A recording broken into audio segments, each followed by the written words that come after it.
Good morning, everybody.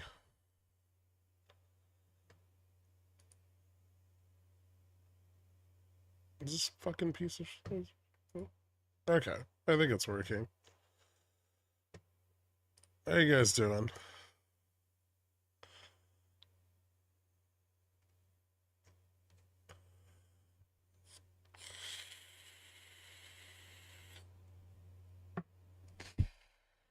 Blasted with an ad. I'm doing amazing. I have them off.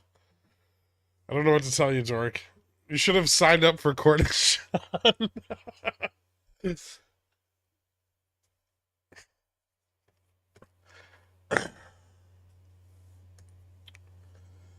How's everyone's weekend been going?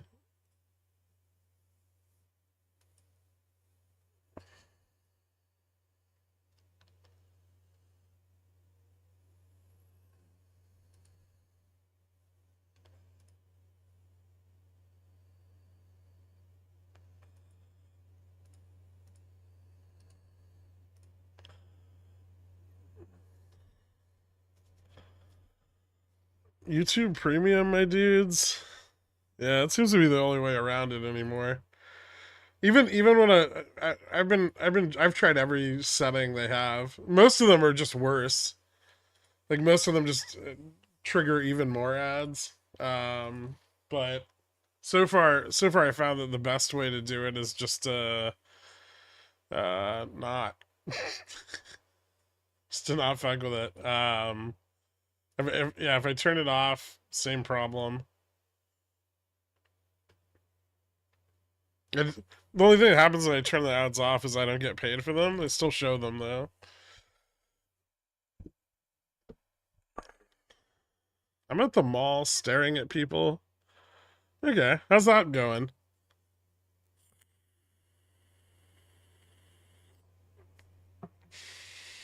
AI fixes this.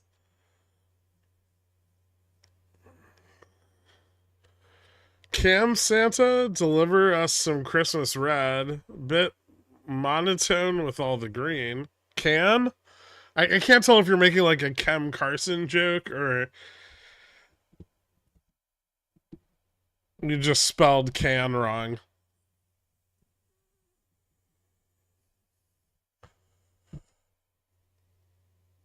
I learned an expensive lesson this week. Well, what was it? Share with the class.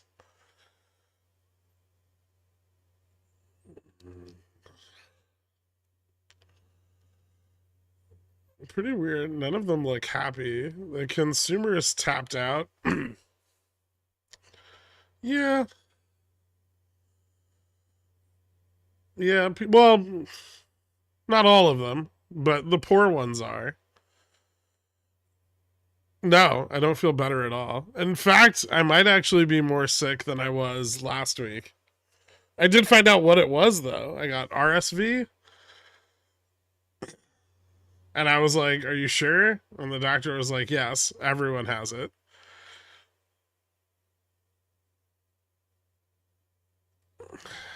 I could go over your nut chart for the week, JFresh, but I'd rather not.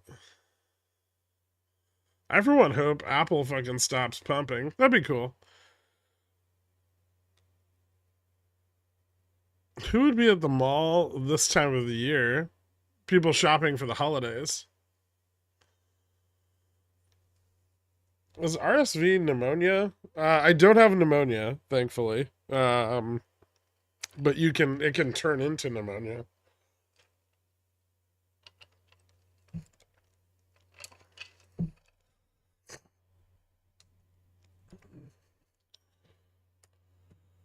What it is super shitty. It's like having a cold that changes symptoms every week, but it never goes away.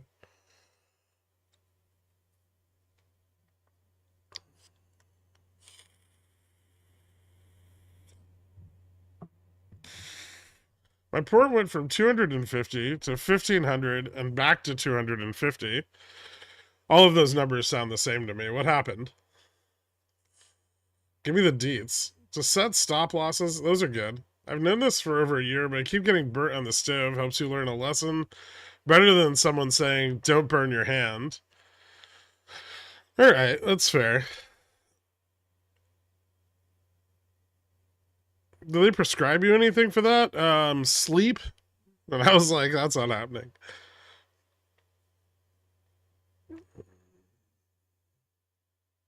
RSV is viral, but the inflammation you get from it can lead to bacterial pneumonia.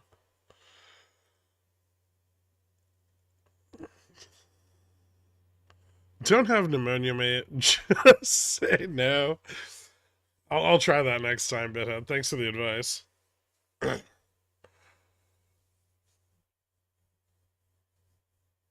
He said it sometime between, now and the next 5 weeks, the symptoms should clear up.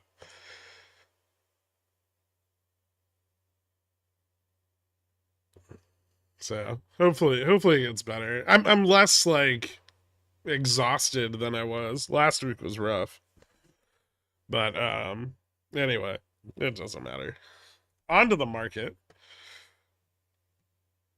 I've already had it for like 5 weeks. Yeah. I guess we'll start with GME so we can get all of the fucking super stockers out of here bright and early. GME looks liquid. It's also formed a textbook head and shoulders on the 4 hour here, and on the daily as well. I don't think this is going anywhere. RC didn't do anything magical. Although, I will say that there's potential for volatility in RC buying other equities. Depending on how soon he moves on his newfound power, that might be something to watch out for. If he buys up a bunch of something, it could trigger speculation and volatility.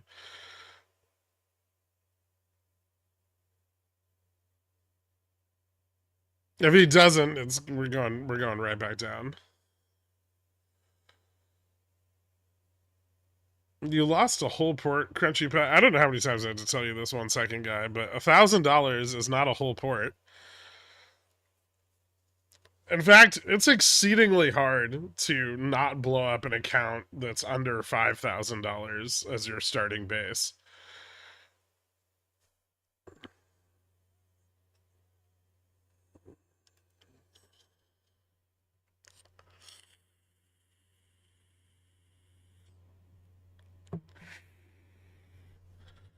Morning, hoping for some market downturn. Right now, on pace for SPX 5,000. Well, if we're on pace for it, we're not going to see it till the end of 2024 at our current rate of increase.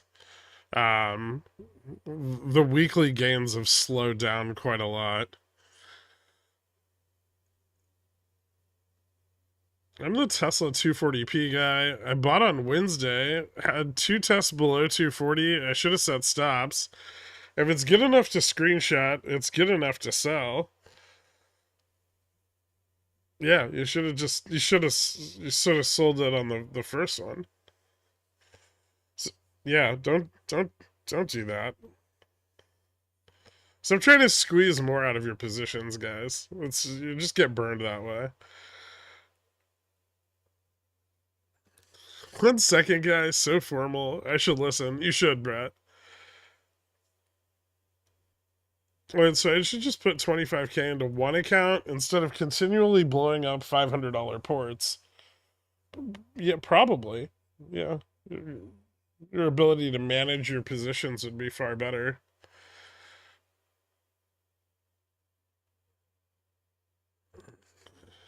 Time to leave the penny slots and head to the blackjack pit. How's Fixie looking? I liked that big pump on what, Thursday? Yeah, when yen had a little bit of a gamma, like yen futures had a little bit of a gamma squeeze. I don't imagine Fixie's going to do a lot. It's been turning around since that happened. But probably not until Bank of Japan makes their decision on the 18th. So pretty boring. It's not a short-term trade at all. If you're playing it, you should try to get as much theta as feasibly possible.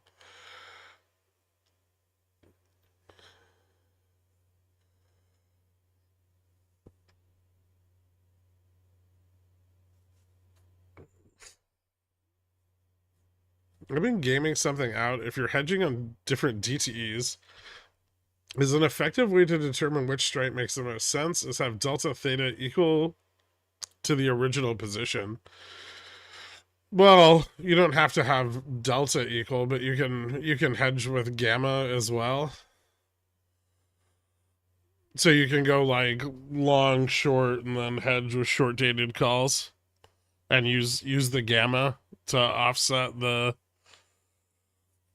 like delta per theta. Um, you. I guess you could. I mean that change isn't gonna unless you're going really far out. Like how far out are you going? Past 90 days?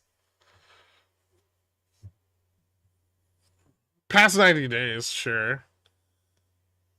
Yeah, 45. No, maybe a little bit.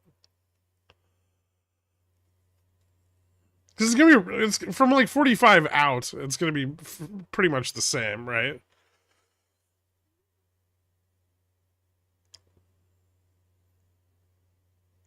Yeah, that curve doesn't really start to steepen until you hit like under 45 down to 30, and then it really turns down from there, right?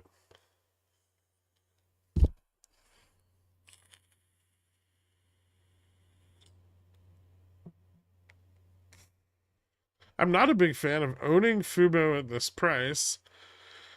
So I sold a 3C for next week for my cost basis and a small profit. If we run, I'm okay with that. If we dip, I'm okay with that too. Okay, that seems more like a statement than a question. Cool. We'll get to Fubo here in a second. Upstart had a little bit more liquidity realization last Friday, largely in line with the markets pumping. Most of it seemed to be covering on the underlying, however, and there was a little bit of covering on bots, so that might have been forced by Nvidia running or whatever. It's still above Gamma Max. It's still really risky. I'm like, yes, it could keep running. If JPow's dovish, there's potential it could run quite a lot, but it's above gamma max, and it's really a liquid. And the biggest fear with Upstart is it'll do what it did before, right? When everybody was getting super bullish on it and making fun of me for shorting it, and then it just dropped like a rock.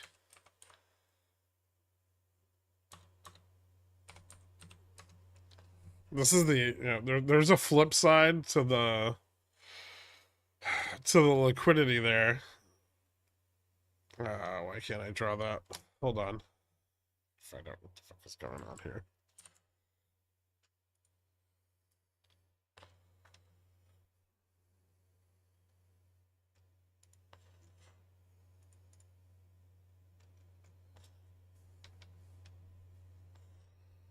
Whoa.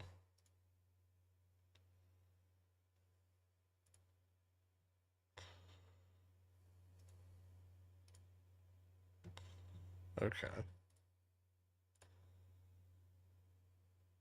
Now try to get my epic pen to work. There we go.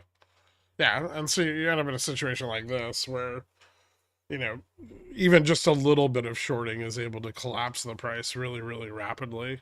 Um, so be careful of that.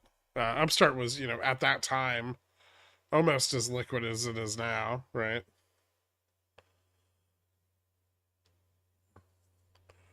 That's why I don't like playing the upside of it once it's kind of broken these ranges.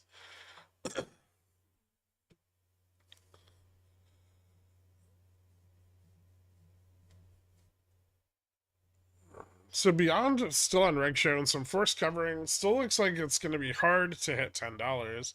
Yeah, I'll get to Beyond in a second here. It's got its own basket of shit that needs to be dealt with. Um, so Fubo here, we've had pretty continuous shorting, um, all the way through the last couple of weeks, and that's been persistently pressured by small caps. if there's any indication that there's going to be more rate cuts, I would expect small caps to run even harder this week. Remember, they still haven't kind of peaked at, that 190 level. So there's still a lot more room for Russell to push up. If it does, it's going to pressure Fubo. And as we move towards OPEX and after OPEX, we may see another run on this. I think this week is probably its best potential for pulling back under $3 if it's going to pull back under $3.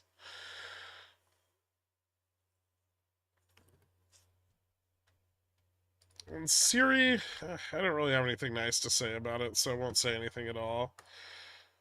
Macy's has been doing okay, still running a bit. Tupperware, so Tupperware still has not seen any volumetric covering. It saw a tiny bit of covering over the last week, and now what has been covered is being shorted again. Eventually this is gonna blow up in their faces, right? You can only bounce the liquidity back and forth for so long. But I would be a little cautious of maybe the first half of this week, and just kind of see how much more it's actually going to get shorted before re-entering any positions there. Or see if you can find liquidity on strikes with theta. Is probably the best approach at this point, since it didn't blow off. Beyond's a bit all over the place. So Beyond is still on reg show, but liquidity is turning around a little bit. And part of the reason for that is the forced covering.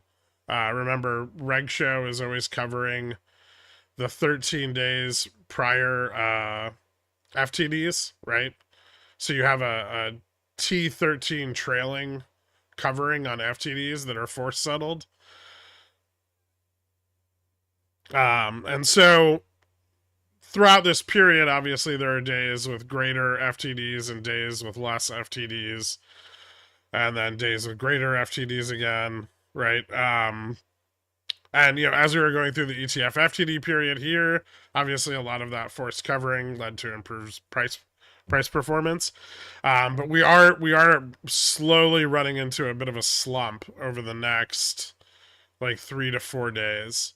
And so with no forced covering over the next 3 to 4 days, we may see some shorting.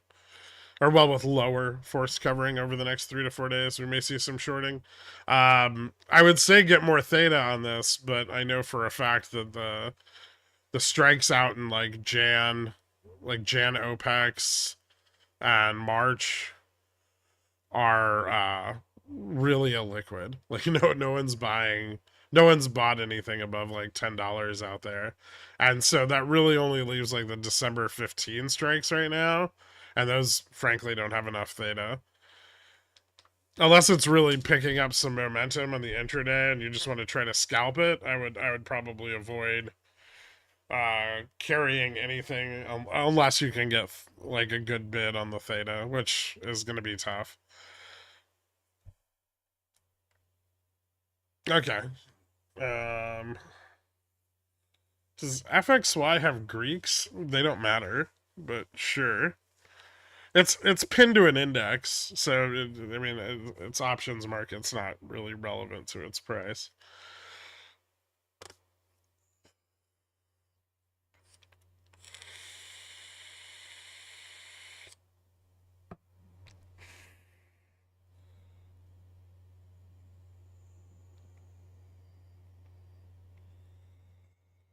So Beyond still on reg show. Some force covering still looks like it's gonna be hard to hit. Delta divided by theta, delta per theta. Okay. So yeah, that's fair. I'm just trying to create a more systematic approach. Okay. Send me what you got. I'll see what I can help you with. That run on Friday was stupid. Yeah, yeah. But it was gonna happen one way or another, regardless of the data, right? I mean, we were already pretty sure of that Thursday night. Yes, it was a statement. Oh, okay.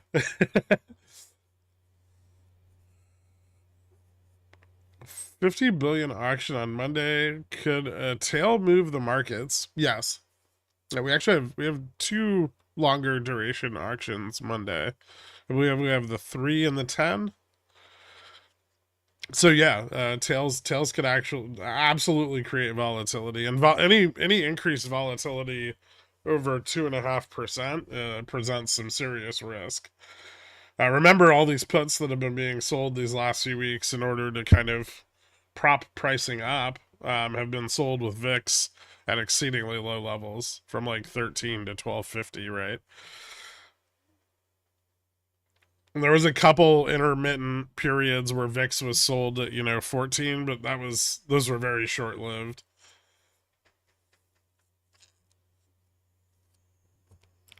Palantir, yeah, we could take a look at it. I still have Jan puts.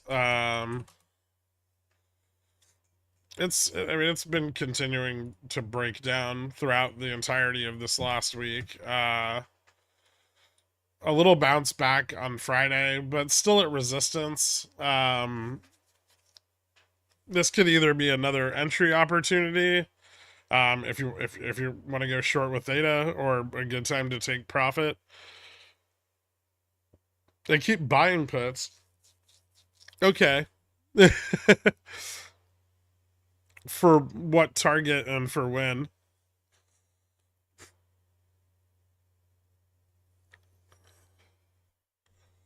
What would an IV play look like for what, Sasso? 15p for Jan. Okay, they're good contracts, but I feel like at this point you should be taking, like, you should have been adding back here when it was coming down. And then, usually once you've hit that mid PT, you want to be more focused on taking profits than you really want to be focused on continuing to add to your position. Um,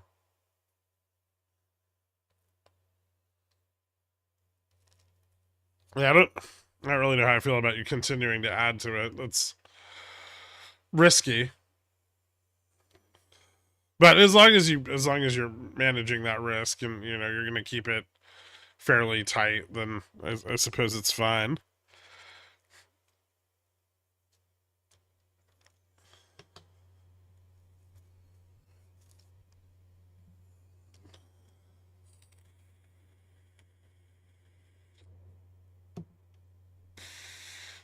WeBull has a paper trading contest this week with cash prizes. In case anyone's interested in that, there's always like some guy who makes like $900,000 on coin inexplicably, and they're from like China or Taiwan, and they always win. But yeah, they're doing their paper trading thing. If JetBlue merger goes through, oh god, will Frontier ULCC get a boost pop by being the new number one cheap alternative to the big five? I don't think the JetBlue merger is going to make them more expensive, or at least not a lot more expensive. I'm not really sure that would benefit Frontier very much. Maybe.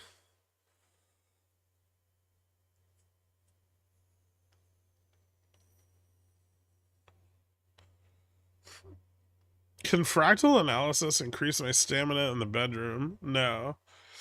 Tesla to 150. Maybe over the next year, but not right now.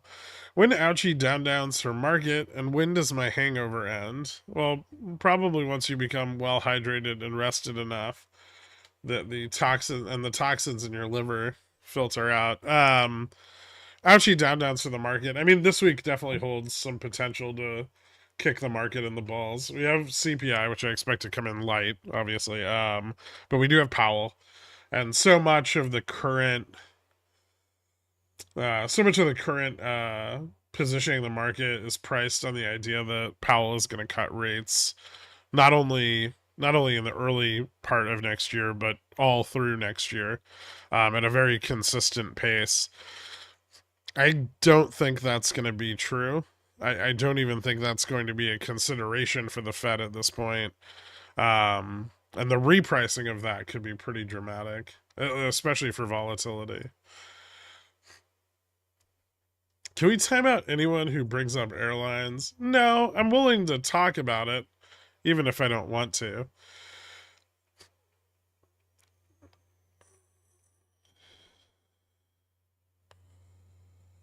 It's just a trade that's been going on for a while. HA seems like a better, more likely deal if you want to play M&A. Yeah, everyone, it's just Reddit, right? It's like Wall Street Bets has been so focused on that fucking JetBlue merger for like 3 years now. And it's very possible that the court decision can come out not in their favor, right? And everyone betting long on it's going to lose all their money. So people are trying to find other ways to like hedge that while still having some exposure to it. Um, which in my experience with airlines, probably isn't a good idea. There doesn't tend to be a lot of reciprocity in their pricing. So I probably should have. So I probably should have put my Apple credit spreads, but I still have a week of theta. I was surprised to see us break 195. How is options interest looking over there? Well, we could start diving into the Mag 7 here. Why is everything set to the fucking weekly? I don't even want that there. Okay, I want this on the hourly. All right, let me take a look. So, first off, we've got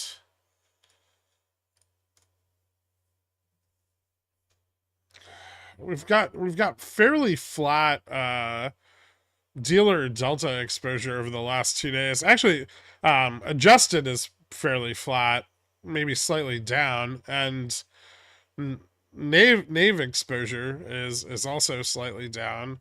Part of that has to do with the expiration. So there was definitely, what that tells you is there's definitely some weeklies coming in on Apple that were driving some of that price action. This fell off the chain on Friday. There's still a little bit of positive charm going into OPEX, which is a very big expiration for Apple as well as the rest of the market.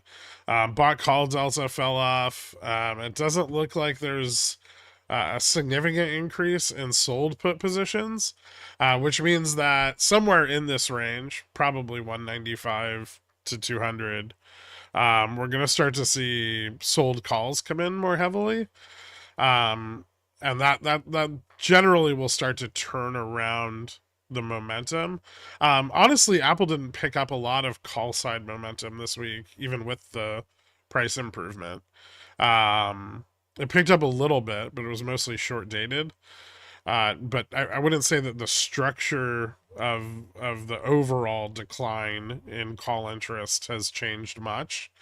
But obviously, at the higher range, you want to roll spreads up. You probably want to give them a little bit more time. I don't dislike 195, 192.50, but it's definitely a lot riskier than going, say, 195, between 195 and 200. And sometimes that's just the way it is. I mean, you got a slightly higher high, and you gotta roll out those credit spreads, and covered call sellers have to do the same.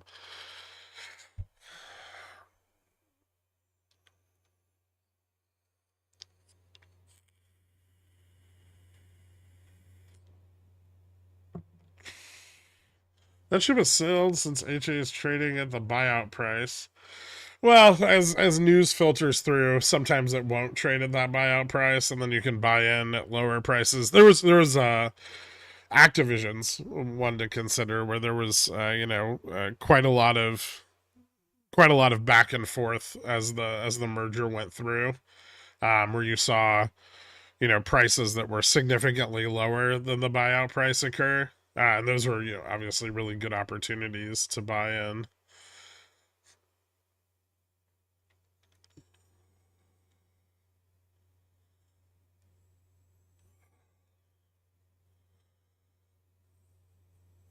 Do you think Nvidia might distribute to a new all-time high? It seems like it got a decent bounce. We could take a look at Nvidia.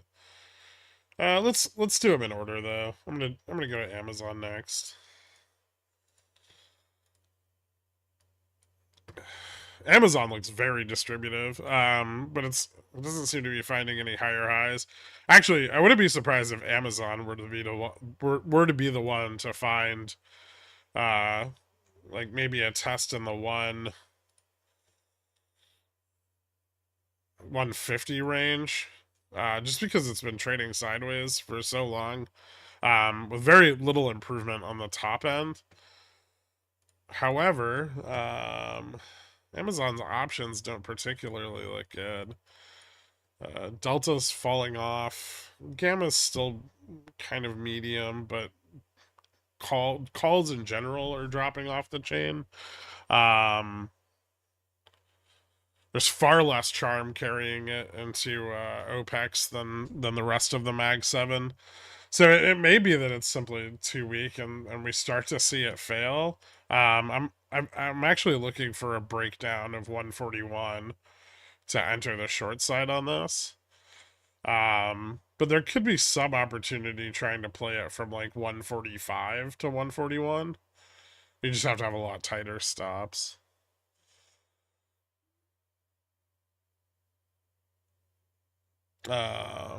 AMD, kind of blown out. I'm not particularly interested in it right now. It may chop up here for a few more days. Where the fuck is that? I know there was a lot of weekly call buying. That all fell off on Friday. But I wouldn't say that call interest has fallen off enough that it's just going to tank. So it lost about 2 billion in Delta on Friday.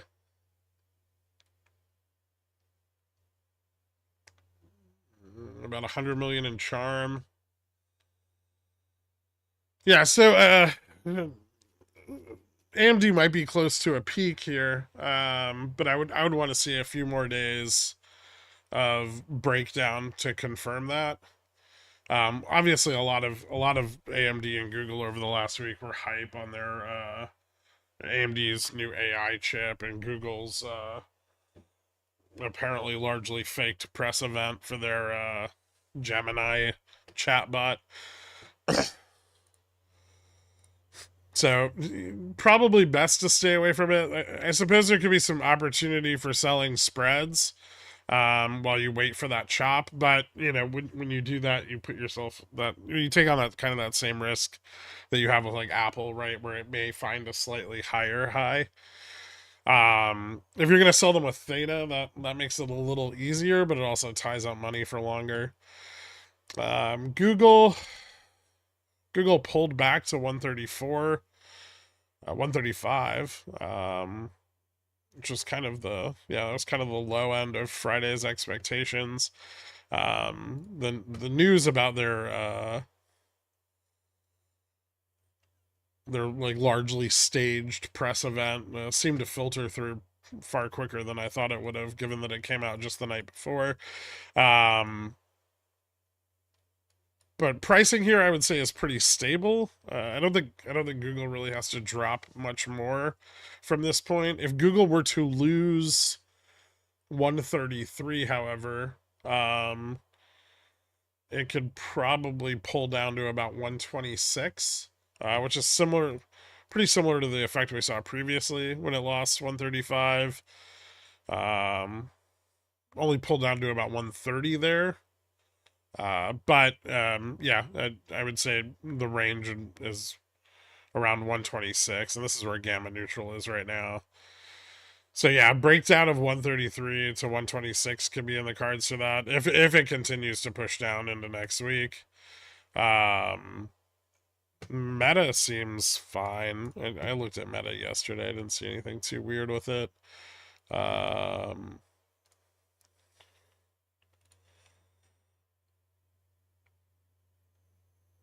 There was a little bump in Delta, but nothing crazy.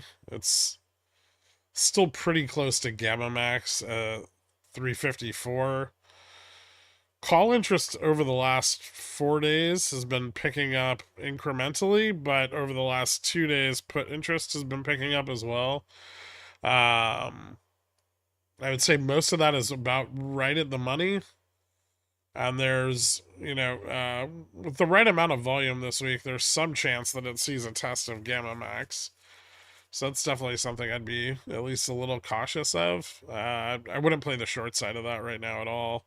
And then, the long side doesn't have a ton of range, but it has some. So, long side could run up as high as like 54, which is about here. And I would say to confirm that, you would probably want to see a break of 40. But even this range, like 32 to 40, if you want to play something with a little less reward profile but a better risk profile, the 32 to 40 range might not be so bad. Almost no call interest falling off on Friday, so it appears that most of the calls are longer dated. So that might have some advantages. Microsoft, yeah, it's still not really falling to where I want to see it yet, but I'm still holding some longer dated puts on it.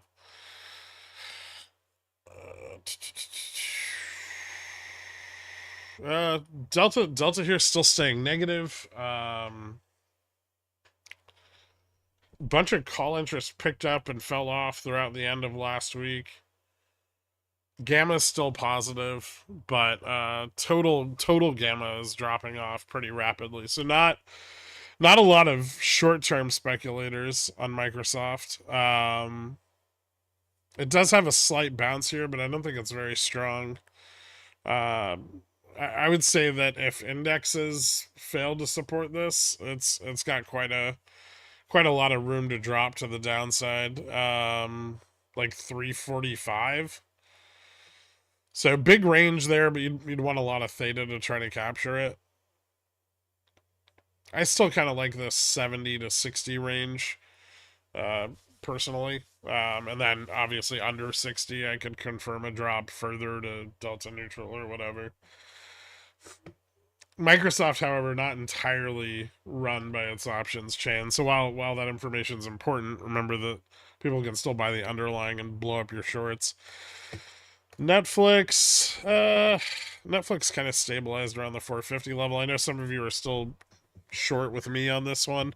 It hasn't really blown out any of my risk tolerances yet, but a few days of support here doesn't seem so bad after how strong the initial drop was. There's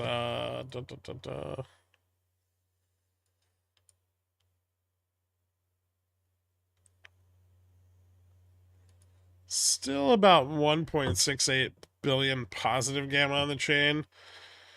Delta, and gamma's just positive at 32 million.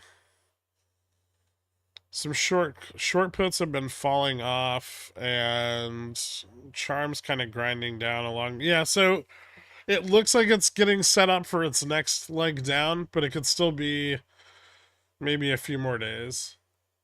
Definitely didn't pick up a lot of call interest with the market bounce on Friday, so not a lot of interest there to the upside. So I think more and more people are gonna be ready for that to pull back. It might be nearing a trend support. Yeah, so you might be able to use that trend support there. That's a pretty good one.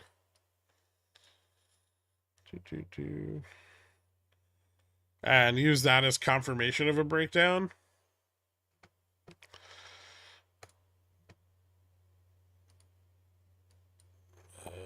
Nvidia consolidated, bounced up, tested 476, which was, if I remember correctly, our upside target from earlier in the week.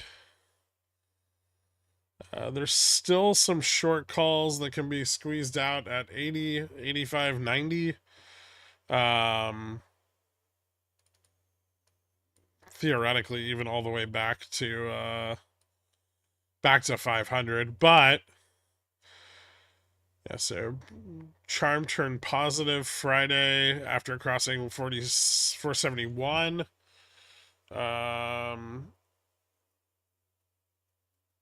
Charm's picking up with more sold calls going in the money at 75. And there's some put selling going on there at 70 and 65. So I would say Nvidia looks bullish. Um, Range on that, tough. Um, 180 is an important level. After 180, 187.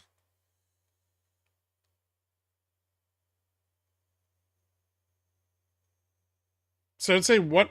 I'm sorry, 482, 487, then 500.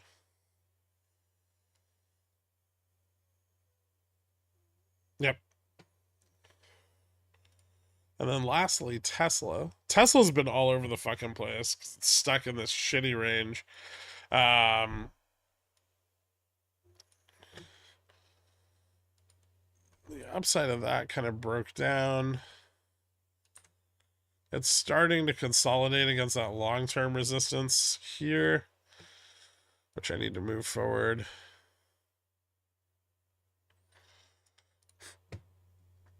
Obviously, this is going to become an inflection point as it consolidates into this range, but as long as Tesla's still over 230 for now, I don't want to touch it. Like you can try to play the strat. You can play a strangle here at like 250.40 in order to catch that consolidation and then see if it breaks up or down. But I don't think that's a very good play, and you'll probably just burn up more theta than you'll make on the back end. Probably best to wait till this picks a direction, because I really don't think downside is confirmable until it crosses below 230, and the upside still looks pretty weak on it. So even a breakout here might just collapse again. And you definitely don't want to be caught in that situation. So it's probably just best to wait till it hits its breakout, finds a direction, and then follow through after that's already that's already known.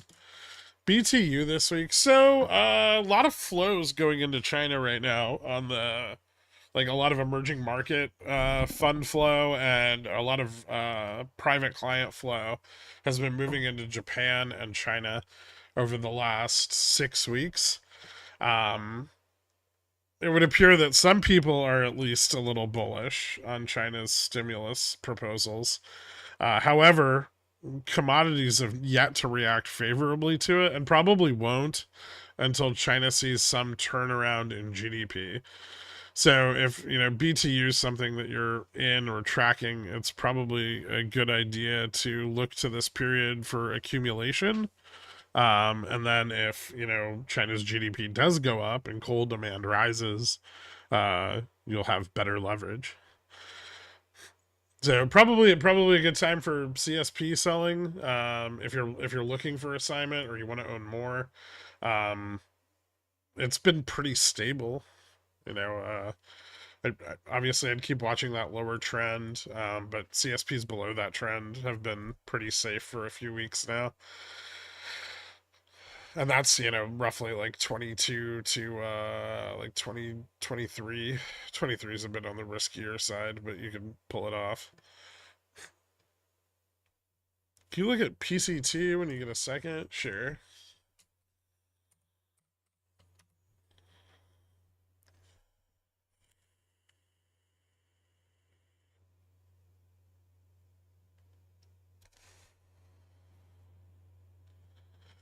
Yeah, I think it's pretty unlikely that we see talks. I think it's pretty unlikely that Powell says he's going to cut it all. I think he'll be questioned on it heavily, but I don't think he's going to say anything about rate cuts. And I don't think the dot plot is going to be nearly as dovish as everyone's thinking it's going to be. Remember, Supercore is still very high. Supercore has barely moved, and even though CPI is dropping and the market loves that, a lot of the drop in CPI is due to the repricing of healthcare, and that's right now being weighted on the 22-23 period or 21-22 period, And then this coming year, that's going to readjust and be weighted on the 22-23 period. And throughout 2023, healthcare costs have risen, right? So instead of having two down years, you're going to have a down and an up. And then when we get into 24, we're going to have up and up. So the not a lot longer for that healthcare cut to really shine. And once that's gone, month over month CPI is going to normalize more because the prices on everything else have remained pretty much the same.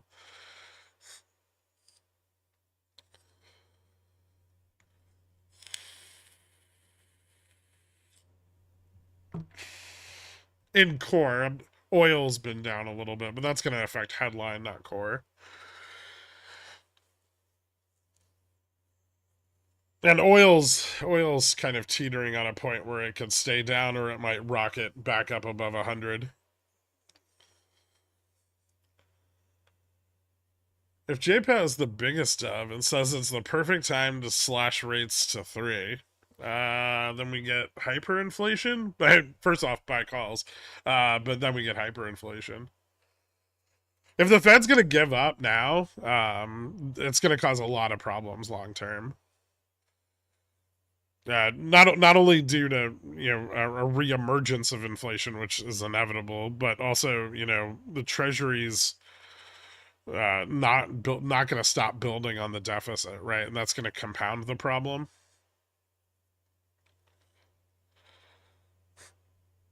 I don't think there's any reason for the Fed to cut rates, right? Labor market's strong.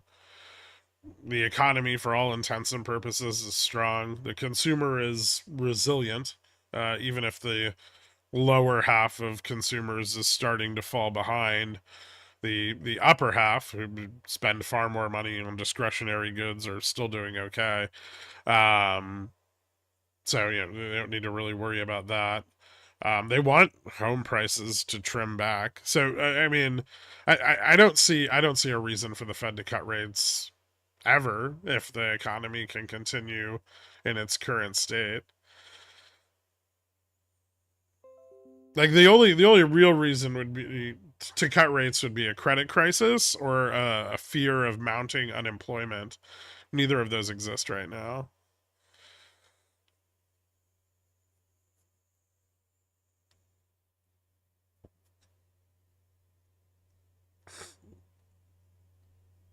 And we had a nominal GDP growth last quarter of 8.9%. And I mean, the hubris in expecting the Fed to want to push growth higher by cutting rates is insane to me. Because we simply, it's unsustainable, right? That rate of growth over time isn't practical. And so if that's the rate of growth we're getting with a federal funds rate of 5.33%, I think the path forward looks more like more rate increases than it does rate cuts. Right? Like Powell wants a soft landing. Like that's his goal. But he doesn't want no landing. No landing is bad. No landing is a scenario where we end up with a lot more rate hikes, and the market has to be taught to respect the Fed again, which they currently do not at all. Okay, what am I looking here on PCT? It popped up on my vol scanner. Insider buy. I don't love the company, but it doesn't seem bad for harvesting some options chain premium.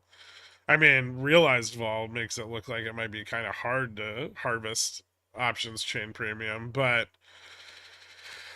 it's kind of at resistance right now. I don't have any I don't have any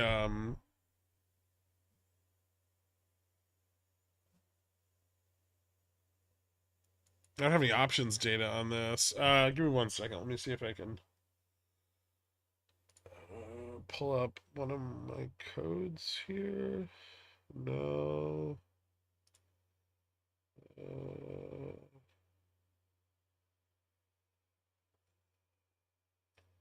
Nope, I don't have it right now. I gotta find my code. Yeah, but this could keep running. Obviously, you have volume increasing. I would say that this is currently set up for a test at 5. If it fails the test at 5 or 550, then you might have an opportunity to sell some credit spreads, but maybe on the put side it's a little better right now, but then you got to ask yourself, is this something that you'd really want to own?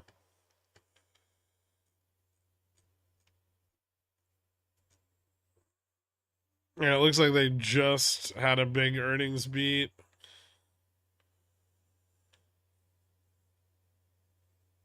on the 8th. So a lot of this is just, like post earnings speculation.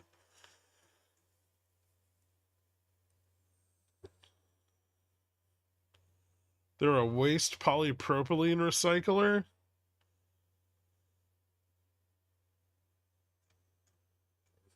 Hmm.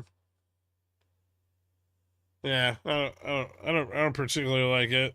I guess if the premiums are high enough. Never in my life have healthcare costs dropped. Well, they did through 2021 and 2022, but they're back on the rise again, and they're expected to rise quite a lot this year. No mission accomplished banner. Yeah, I don't think so. Because remember the things people are like assuming the Fed are targeting, like CPI, which they're not. CPI came in at 2.8% year over year, right? And then if oil or healthcare move up, that's going to go right back above 3%. But Supercore is still at like 4.2. It's not going anywhere. And they need that down to 2%, not CPI down to 2%, right? And until they can get those core costs reduced, they're not going to cut rates. 20% for 30 DTE CSPs.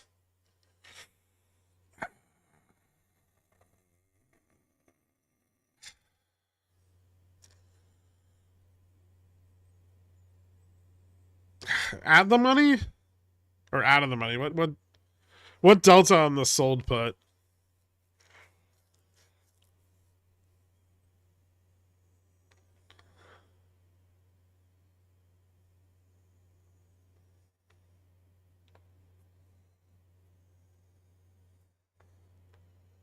Like at the money? That's risky. I wouldn't do that. At the money and at resistance.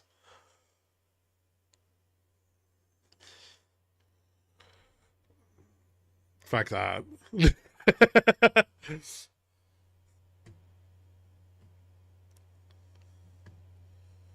it was like 20% at $4, maybe. Joke's on you. I don't know what Supercore is.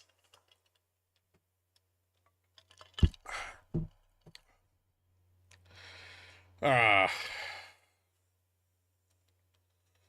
The fundamentals fast check NTB. Okay, just remember if you guys are asking me to look at fundamentals, I'm just doing it on here, so you're just getting Bank of NT, Butterfield and Son Limited.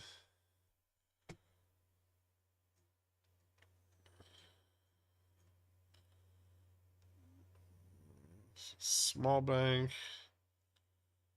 Bermuda, Cayman, Guernsey, Bahamas, Switzerland, the UK.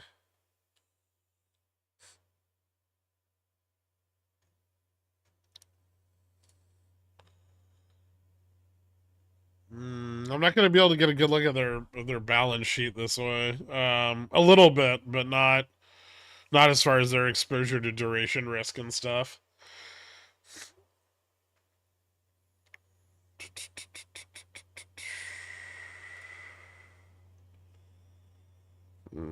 Well, they're carrying quite a lot of liability.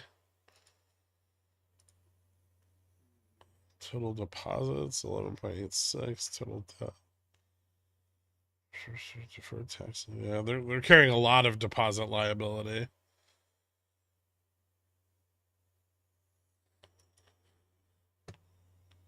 Tier 1 capitals at 1.06 billion. Tier 2 capital at 109. Risk-weighted assets at 4.5.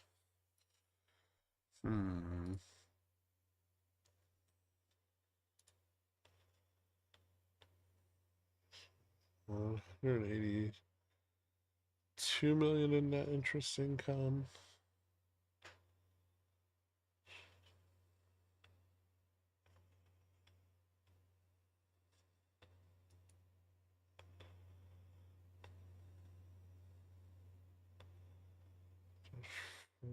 Percent interest paid. Um,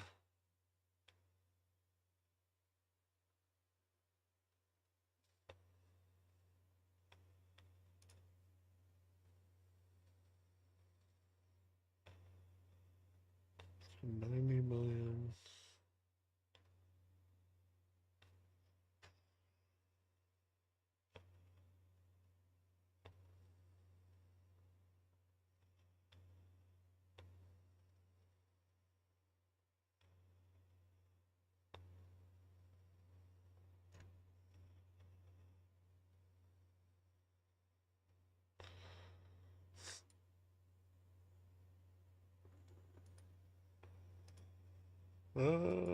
Okay, I don't think they give me any information on that.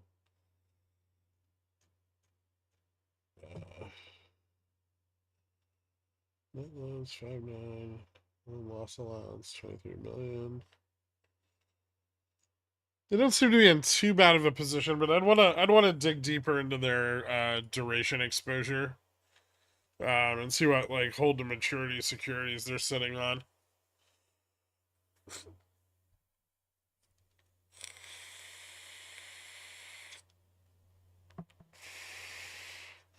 And their margins have been taking a pretty consistent hit quarter over quarter for about a year now.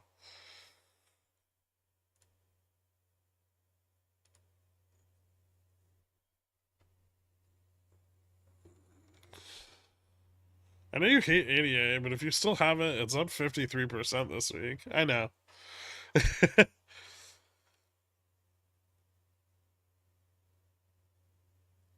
Yeah, not my least favorite bank, but definitely not my favorite. I also don't particularly like the financial risk sector they're exposed to. Those shell corporation banks tend to get hit pretty hard if there's any kind of financial crisis.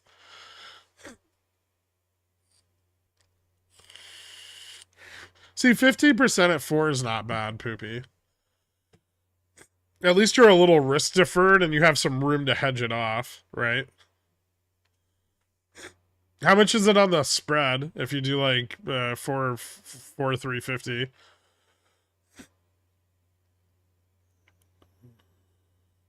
So if you get like 30-40% return on risk, that's really good on a 50-cent spread. And then you don't have to worry about the assignment, right?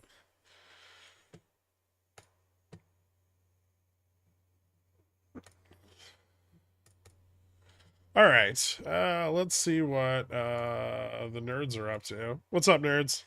Get it. Yo. What's up? What's up? Howdy. How you guys doing? We're cranking soft goods. Nice. Who finished? Did anybody finish? Did you guys produce a soft good? Just the crank. Oh, okay. I'm just edging on $1 million X, bro. 999,000.99x. That's right, dude. Oof. Tantric. Yeah. What's going with you? Yeah. So I mean I just ran through like the memes, ran through the Mag 7 stuff and the setups there. Kind of all looks still distributive. I mean I made some good money selling like out of the money weekly shit on Mag 7 this week, but I had to roll out all my near the money shit. So I think that's like been a continuing trend on the Mag 7 stocks for like 3 weeks now. So I think I'm just gonna stop selling anything at the money and like just take the softer yield out of the money. Because it seems like if you're like a half strike out, you don't have to worry about shit. But if you're at the money, you get fucked every time. Mm-hmm. Yeah. Which is part of that like slow plod upward on the indexes too, right? Yeah.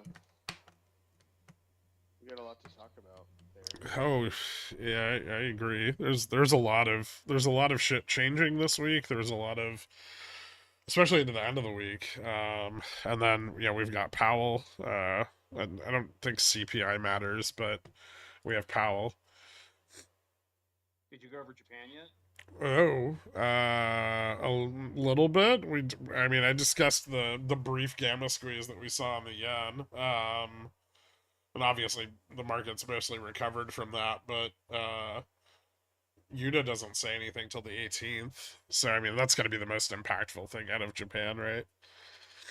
Yeah, I just posted a chart in this chat, the blue one. You Cool. know the one. Oh, yeah, yeah, your favorite one.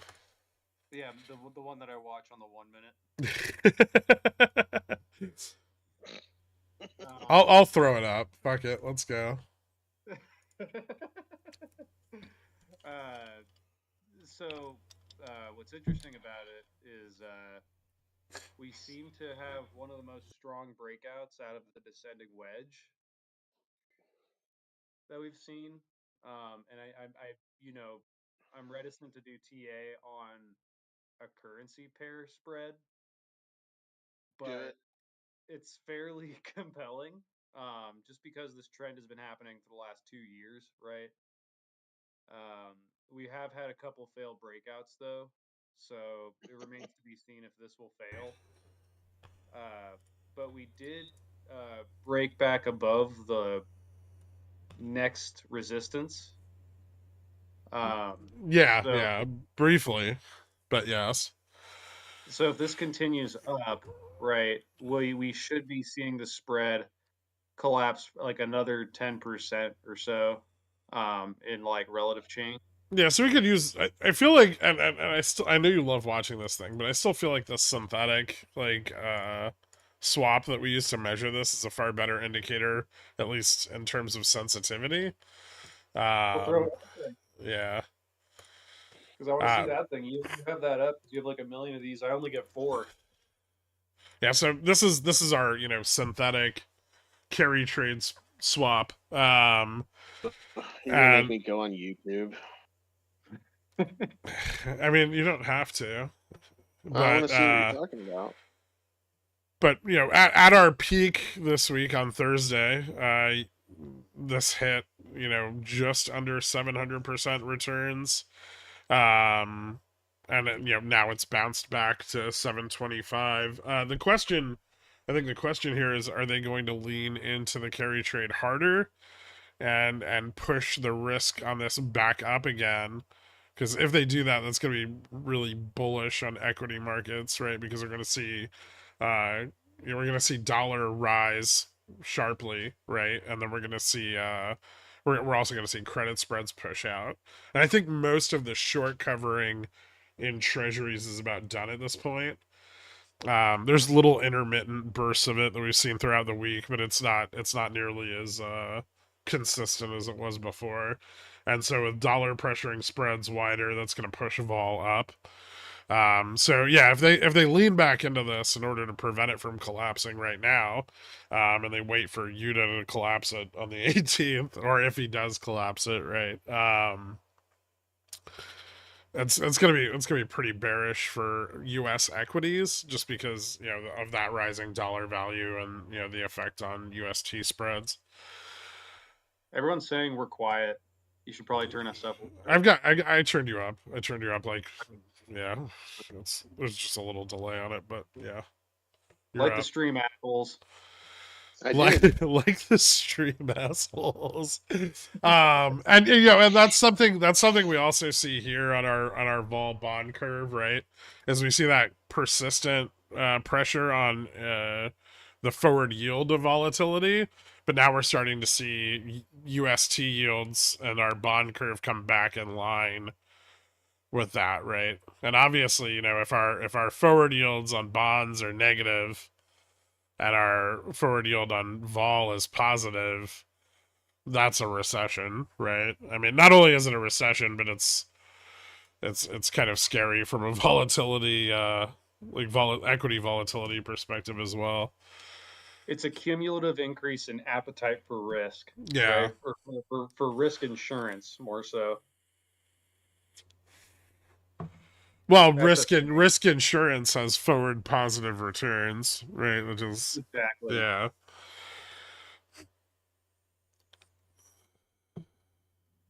Yeah, that's when Kenny starts making a shitload of money.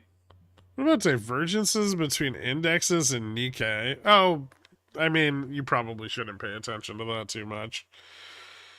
I think most of the like big Nikkei mega caps are blown out. There might be some positive headwind room in like Japanese mid caps, but nobody really plays those.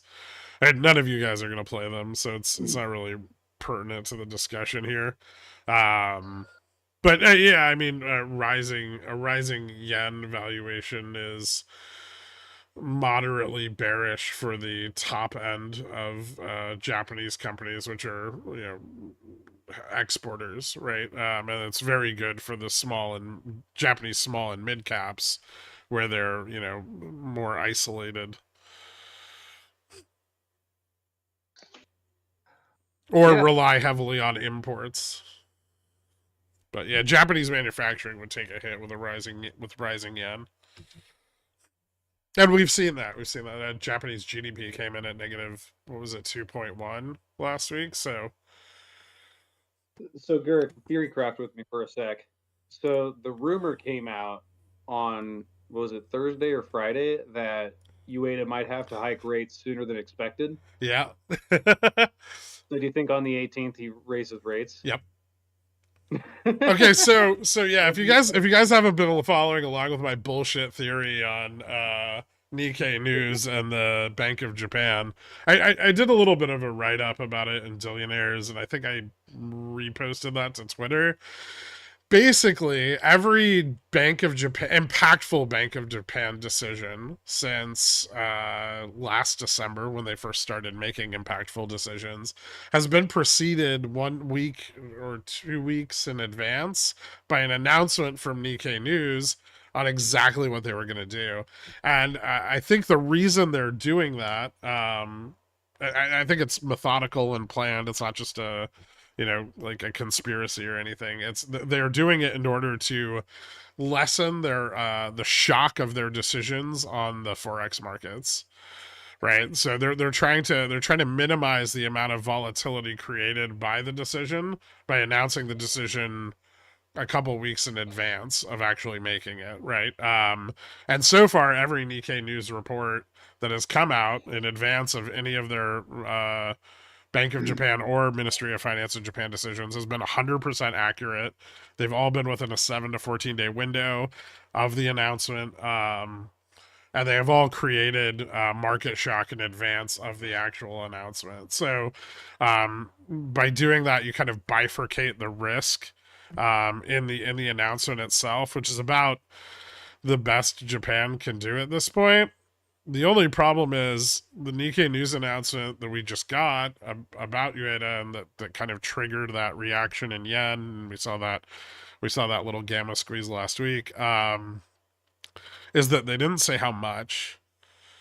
So there's apparently no target here for their upward increase, right? We know we're moving from a negative rate, obviously, on a percentage basis. Negative to positive move is going to be huge, right? Even if it's just moderately positive, but we don't know how positive they're going to go, and so that leaves a substantial amount of risk on the table that's not usually present. With both of the yield curve increases, they announced the exact decision rate ahead of the YCC change. With this, we have no rate information at all. So we don't know if Bank of Japan's going to go to, 0.25 or 0.5, or if they're going to go to 2 or 3. And yeah, so there's very little information on that front. I'm hoping this week that we see a more finalized kind of announcement out of Nikkei News. I know that a few of the BOJ governors are going to be speaking this week, and so maybe we'll get another leak in there that'll give us a better idea. But they're really in a pinch point here. If they're too soft right now, and then JPOW decides to be additionally soft, they could really end up taking on the brunt of the US's financial problems, and I don't think they want that. And I think they know that the position they're forced into. So I think there's a pretty good chance that they react aggressively.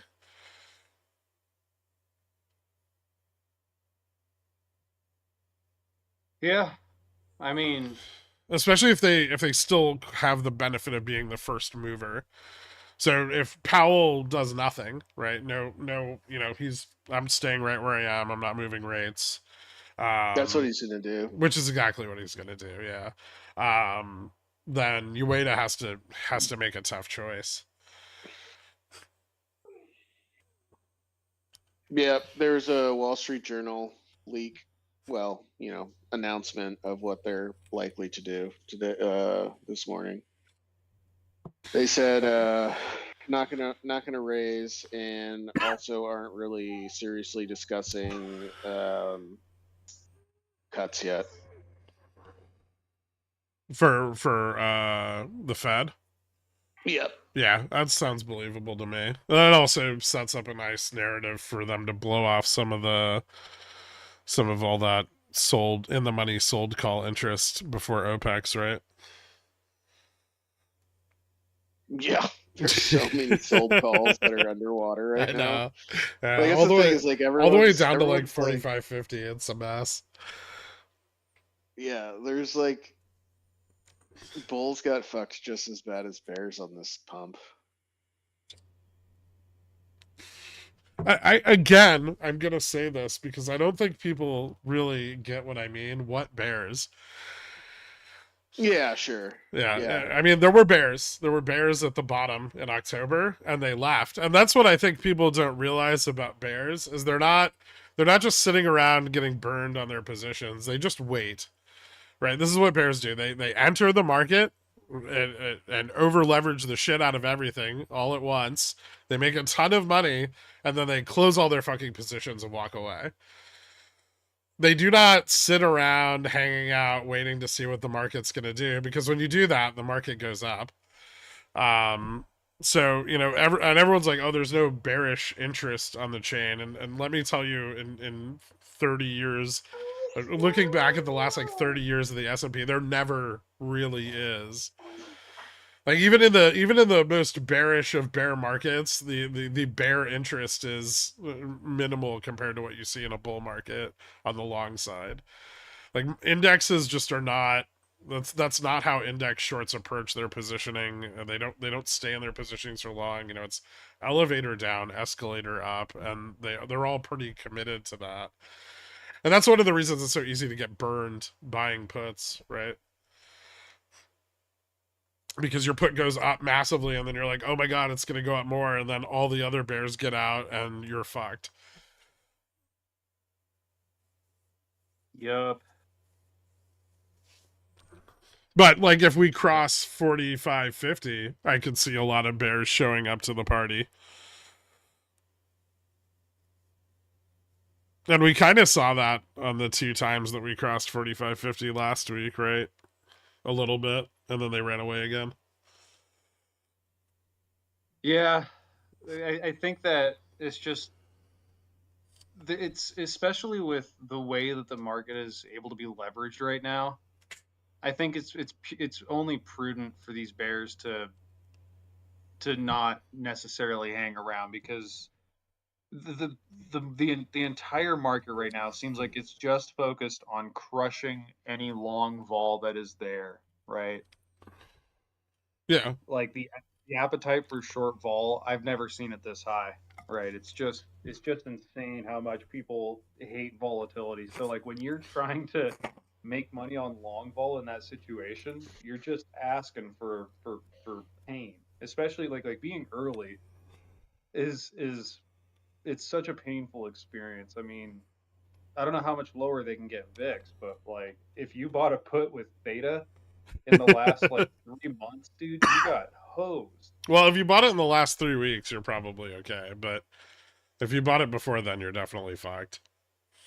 Yeah, I'm okay right now, but yeah, it's definitely like a shitty experience, because like on Friday, like my fucking TQQQ put just straight died in one day.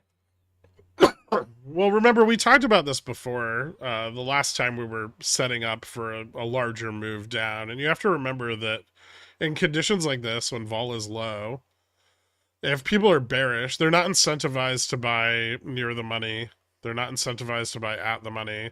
They're not even incentivized to buy out of the money very much, right? Like, well, they are, but they're really interested in targeting Vega.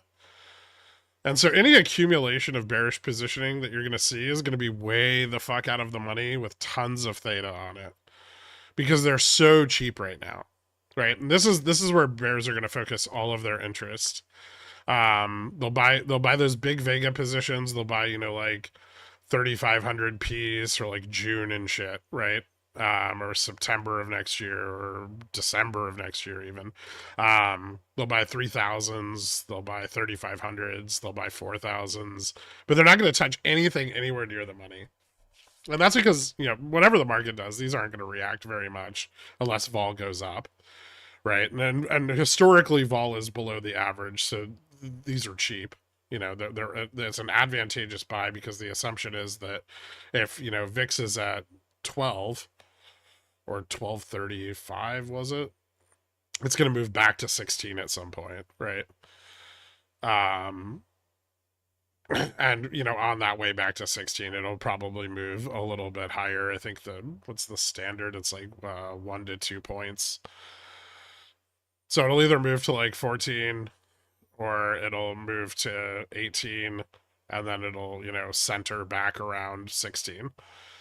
And that's what bears are interested in playing right now. And I'm sure if JFresh wanted to do some digging, he could find, out of the money accumulation with like Vega interest that isn't sold. As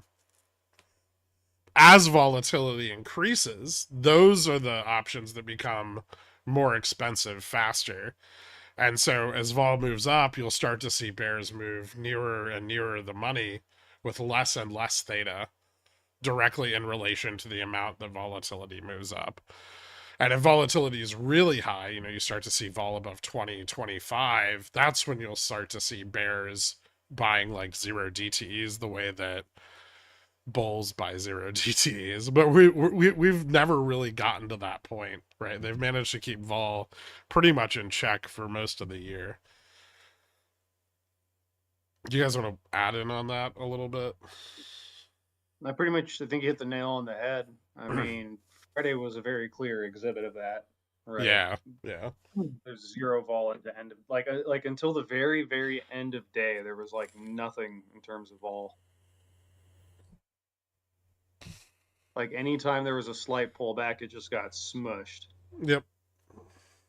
What was really fun about Thursday or Friday? And I mean, I know I enjoyed this a lot, and I hope you guys did too after I apprised you of it. But watching like the one idiot bull sell puts above Vega neutral, literally the icing on the cake. Yeah, that was hilarious. It happened every time we crossed. Like, one dipshit bull out of the group was like, I'm gonna sell a bunch of puts, and then all the other bulls are like, why the fuck did you do that, man? No. And that even happened like into the end of the day. Somebody came in and started selling 4,600 puts, and the price just kept dropping and dropping and dropping as they were selling them. But earlier in the day, the first one that happened was hysterical. Someone came in with like a sweep. If I go here, let me go down to like the 5-minute here. Whoops. So it was like this one, yeah. This one. Someone came in, and they sold a sweep of like 45.95 down to 75. Right, just across all like 5 strikes or 4 strikes, and the market just immediately tanked, and then they did it again on the second top, And then they managed to get through the entire like end of the day without almost selling no puts at all, right? And then at the very end of the day, somebody started selling 4600s again. Yeah, and it was like, and there was like just such a crazy gamma pinch on SPX on Friday too, right? Yeah, I saw that. Like on the 0 DTEs, it was just there was just a crazy amount of control being exhibited on intraday price action. Okay, sorry guys. I know I've been dealing with my youngest going through a crisis trying to figure out which Toy Story he wants to watch. Oh, it's tough. Not the first one. Sid's creepy. Yeah, he settled on Toy Story 3. Smart move. But tears were shed, noses were wiped. Me and Dork were just relishing in watching Bulls sell the net long Vega, and how enjoyable that is to watch on the intraday. Oh yeah, it was super funny because like early in the day they like pumped real hard, and then like so for those who have not followed me down the dark hole that is X, I feel like we've kind of figured out like what's going on and what to expect.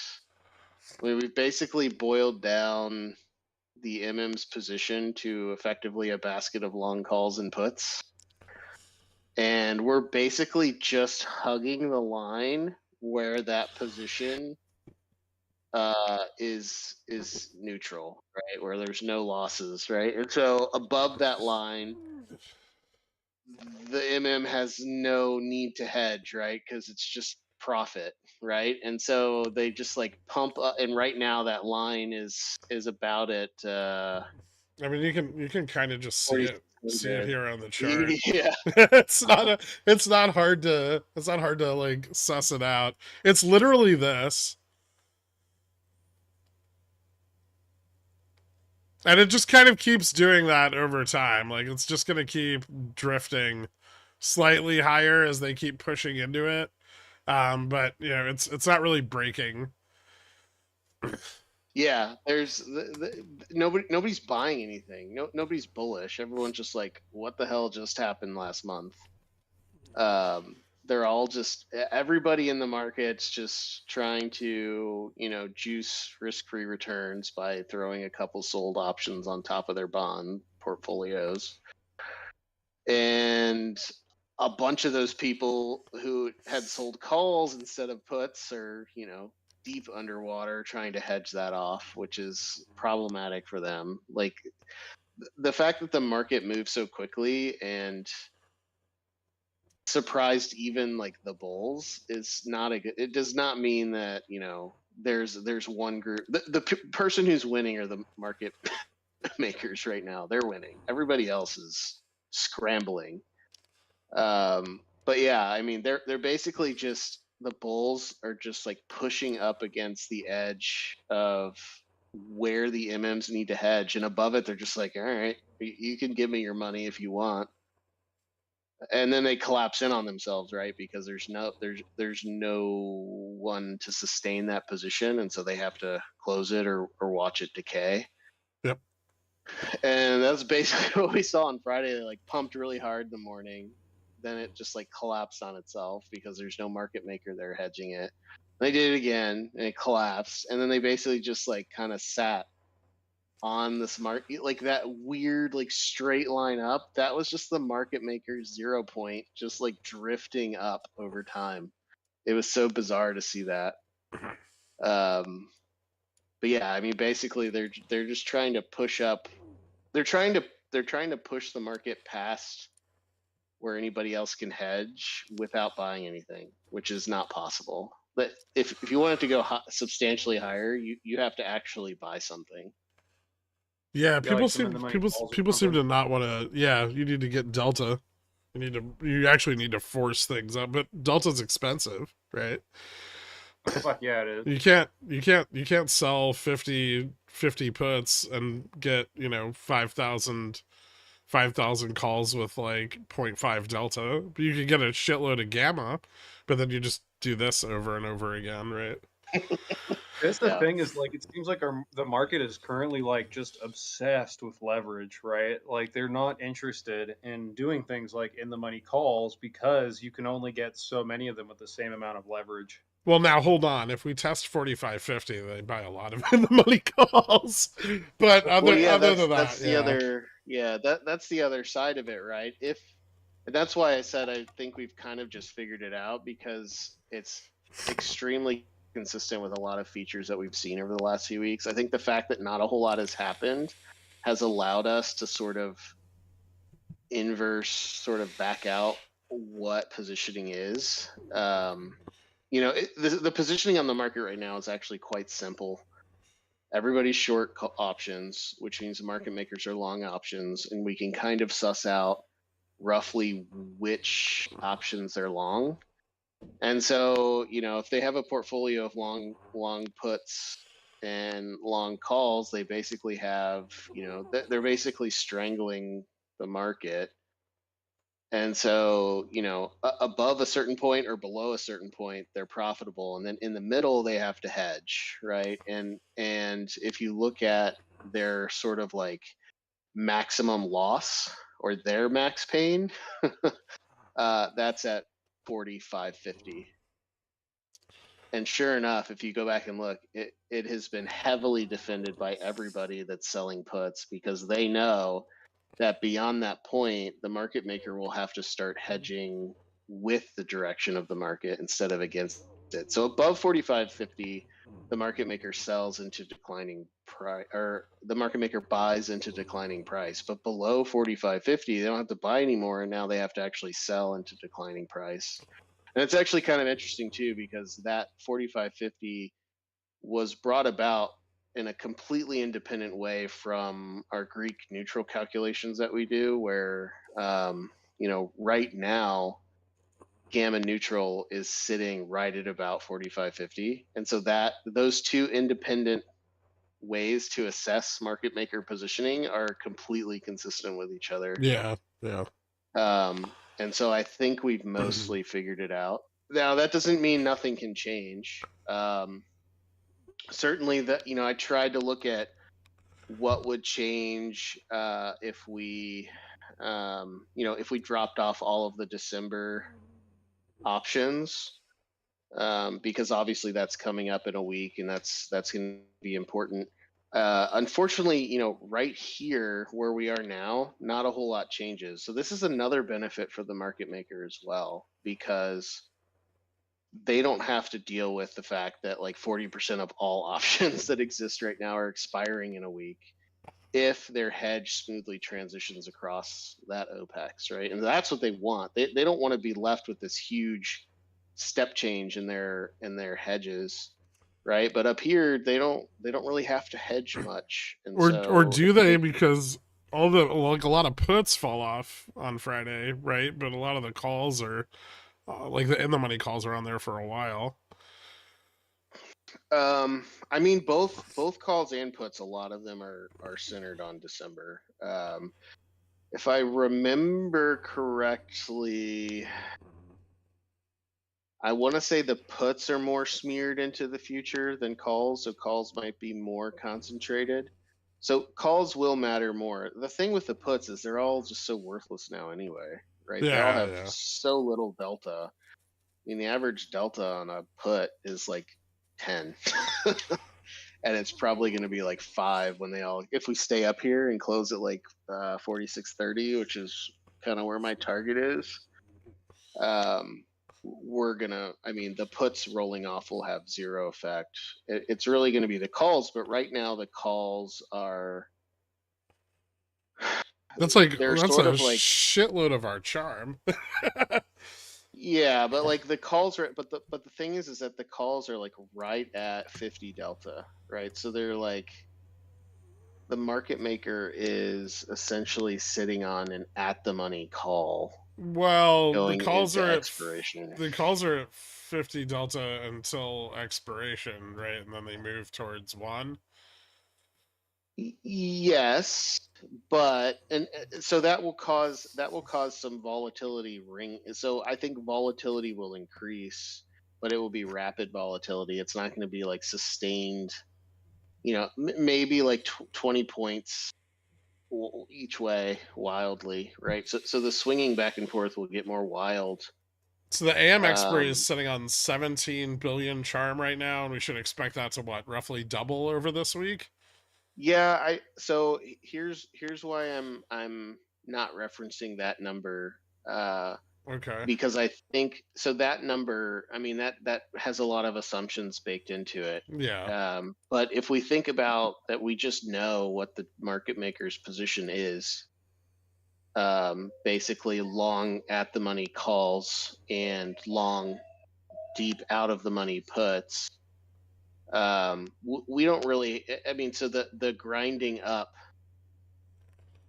Um, you know, so as let's say we go in next week and we just sit at 4604 like all week, Yeah. right?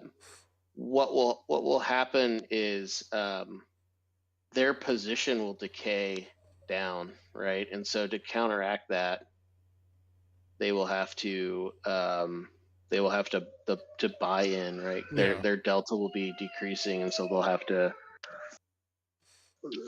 to basically what they would want to do is sell puts into that. So any position that would recreate selling puts, right? So as the price drops, they would start to want to sell puts to keep hedged appropriately, whether that be on futures or whatever. I Yeah. don't know the specifics of whatever they're doing, but that's what they would want to be doing. And so the decay isn't really going to have much of an effect here because they're going to counteract that Well, I'm not. decay I'm in not. their I'm not. I'm position. not so worried about the decay. Like, I feel like the decay is arguably bullish into expiration, right? Keep talking. I got to deal with Okay. another Toy Story crisis. No worries. Yeah, I think like the decay is going to be moderately bullish into expiration, and for the exact same reasons that JFresh just subscribed, as their delta falls off, they're going to get more. Um, but I'm more interested in you know the effect of that entire hedge falling off, because Well, that's ideally, that's like 30. I mean, arguably it's going to be about $35 billion in in just the AM expiry. And if we look at November, like we saw call side come in really strong into the end of the week, and that ended up supporting the drop off, the limited drop off we got in charm, right? On November OPEX, we saw, we went from like 16, I believe it was like 16 billion to 7 billion on the expiration.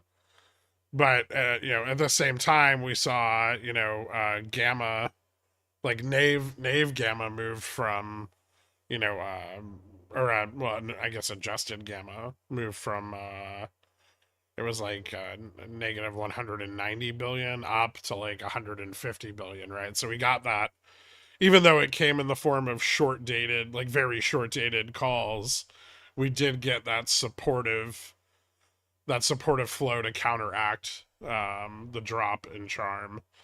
And historically, when we've not seen a supportive flow come in to counteract the drop in charm, we get a very it's a very bearish outcome to that charm hedge falling off. And this one is significant, right? I mean, arguably it's going to be in our top three over the last 2 years, where charm peaks, and it may even peak higher, right?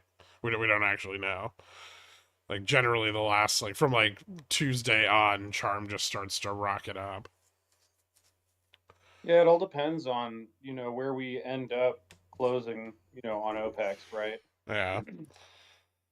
Like if But Mama Yelly destroys market liquidity and we just go down, the whole hedge is going to shift. yep, yeah, that's true. We're gonna But we'd lose a lot of charm if those. We're still really far from those in the money calls falling out of the money, though, right?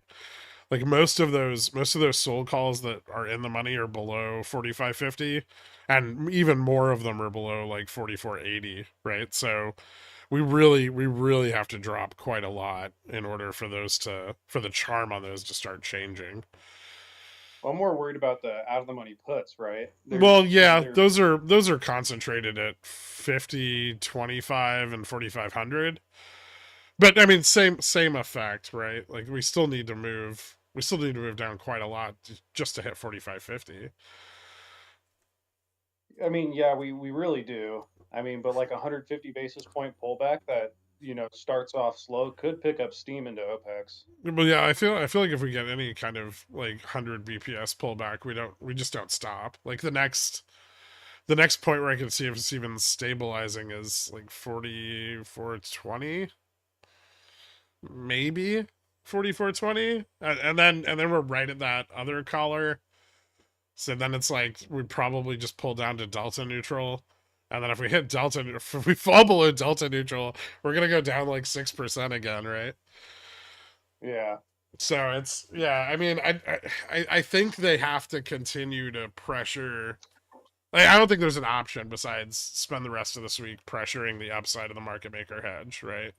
Just continue to do what they've been doing, 30 BPS bump, 25 BPS pullback, 30 BPS bump, 25 BPS pullback, right? And then like just keep doing that until expiration, but come expiration, I mean, obviously Powell presents a lot of risk in the middle of the week, and you're right, Dork, things could shift, but come expiration, there's going to be $35 billion worth of futures hedge falling off, and that's gonna. And don't forget that we're rolling the futures contract. This is a quad witching, so you're gonna have to deal with like volatility from liquidity there as well. But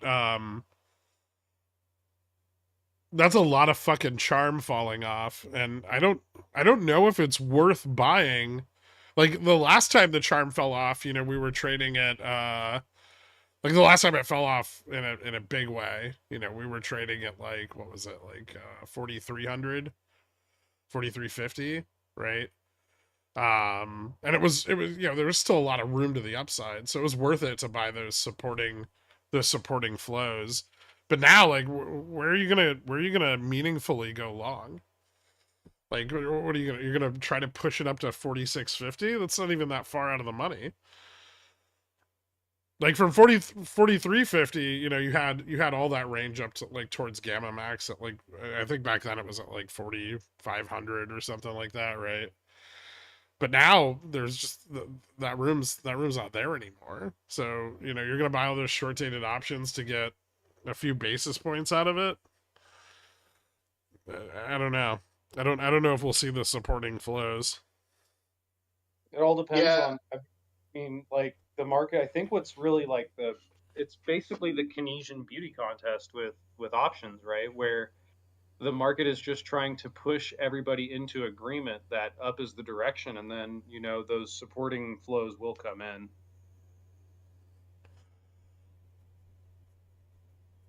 Yeah, but will they? They might. That's see the like goal, so like right? Poopy Pants just said something like that, right? He's like, hold it up long enough that people start buying Delta. But here's the thing: the risk premium on SPX isn't changing, right? The market can keep going up, but the forward returns aren't getting more promising. So who's buying that? That's a shitload of capital that's restricted right out of the game, right? I mean, you've got pension funds and mutual funds that they just can't. There's no justification for them to buy S&P right now, and they're not, right? We still see an insane amount of retail money, despite some shifts and flows over the last 3 weeks. The majority of money is still going into money markets, right? Yeah. And up until this week, we've had $5 billion worth of flows at VWAP from buybacks for the last 4 weeks. Those are done as of tomorrow, right? So, that might have been the only stabilizing flow into the underlying that we really had. So something's either got to come in and pick up the slack in a big way, or there's really not a lot. There's nothing here to buy, right? Like, what are you buying? You're not buying growth. You're buying speculation at Yeah. best. Yeah, I agree. And yeah, if it was such a good deal, why haven't they been buying from 4,100 to 4,600? What makes it a better deal now, right? I mean, there's not going to be enough time passing. It's not like we're going to have enough new information from earnings or anything to, change that narrative, right? And so if people haven't been buying from 4,100 to here, why would they buy here? Unless something significantly changed, like rates plummeted or something. But I Well, don't if know rates that. plummeted, they're Right, performing there well. would be a bigger issue, right? If rates were, I mean, I guess if it was like super soft landing, like if J Powell came out and was like, everything looks awesome, we're gonna start cutting, and we're just gonna cut ourselves into the softest of landings. We're all gonna live in nirvana together, which I think have been actual headlines that were like in nirvana or something like that. Um, Yeah, you know, the Goldilocks disinflation. yeah, immaculate disinflation is Yeah. here. But Um, I'm looking at like Morgan Stanley's like EPS projections for S&P, right? And you've got 215 in the first half of 2023, 222 in the second half of 2023, right? And then first half of 2024 is 229, right? It's a $7 EPS improvement. And then the back half of 2024, they're assuming 246. So another $15, and then no substantial growth until you get out to like end of 2025. And dude, that was all priced in when we were trading at 4,100. I mean, you're preaching to the choir here, but So it's just like, what is there to buy? Like, I get that there's breadth, I get that there's laggards, and like there's small caps and mid caps to target, and there's a lot more breadth that people can throw money into, right? But no one wants to buy any of that shit.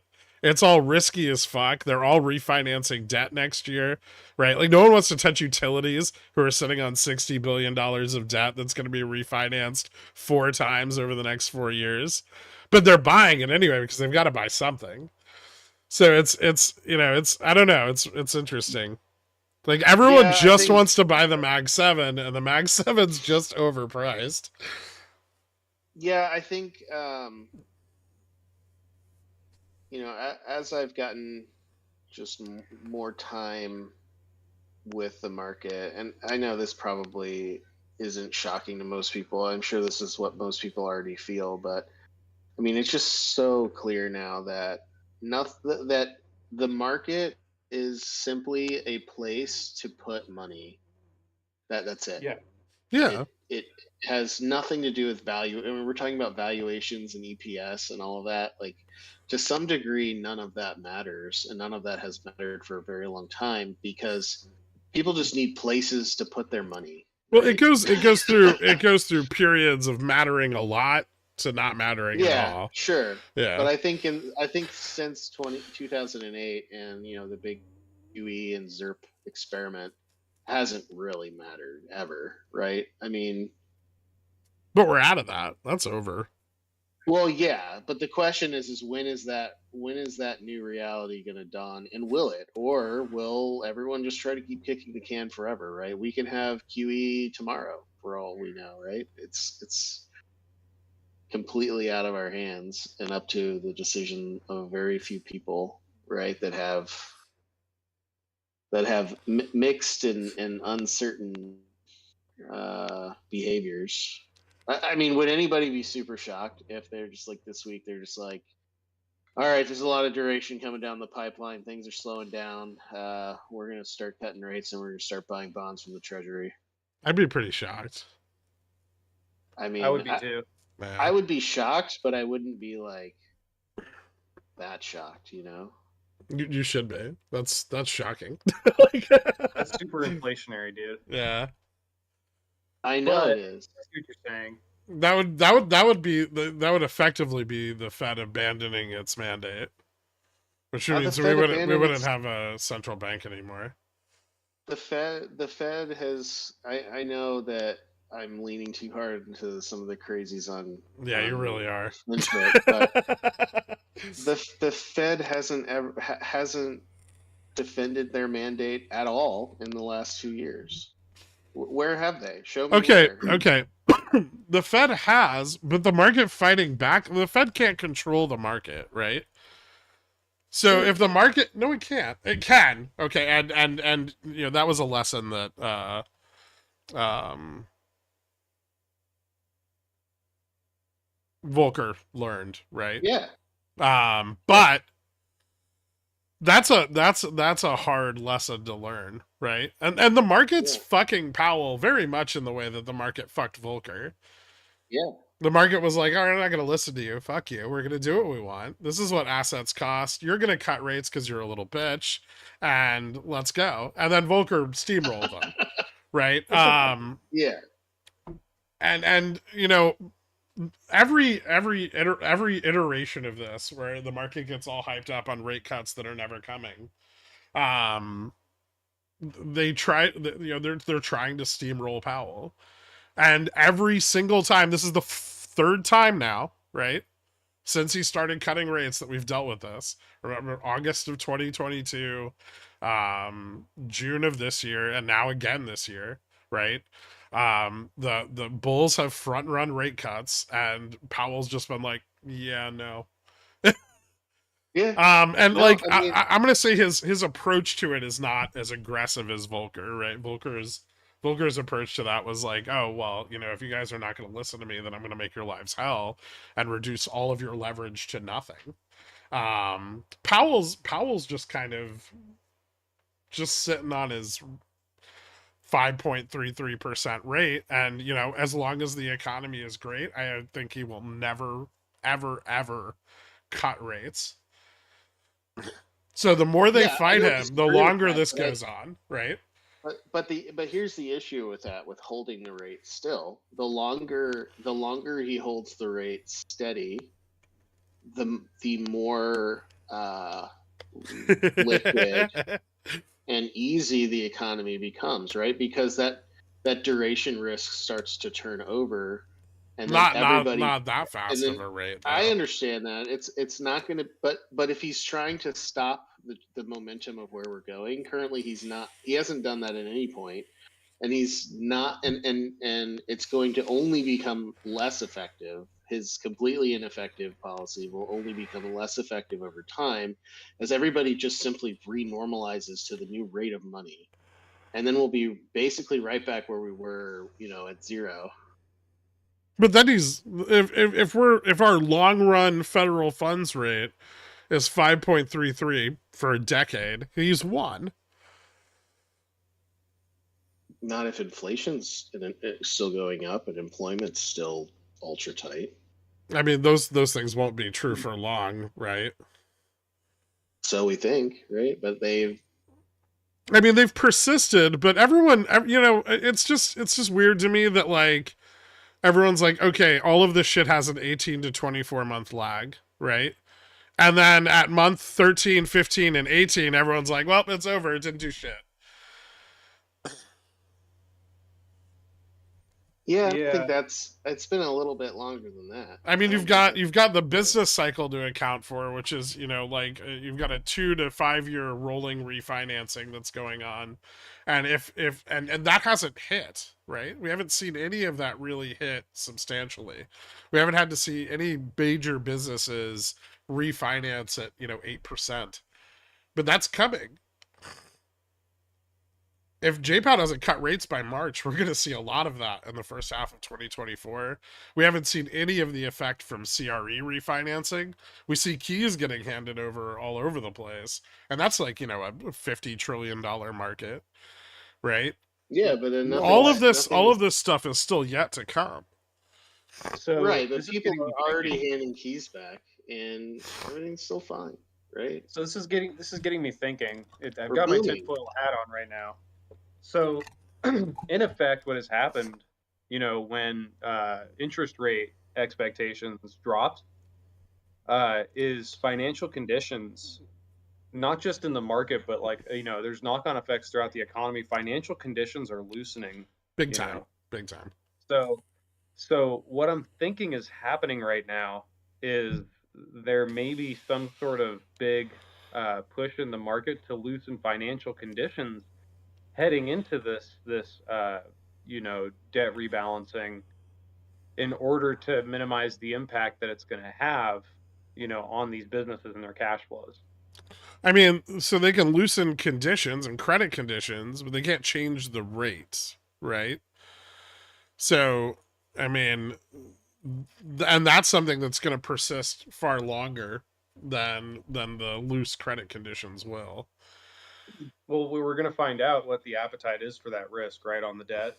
Yeah, I mean, we Going to be already very are, tough. right? Businesses are going bankrupt at rates we haven't seen since 2007. Yeah. So I mean, I don't understand, and then like we're also facing, even though the Fed hasn't pushed hard enough to break our economy into recession, and Jay Fresh is right, and his crazy online buddies are too, that a large part of that is the fiscal impulse, which has yet to die off. That impulse will die. It's inevitable, right? The impulse doesn't last forever. And every other major, like the G5, is all slipping into recession.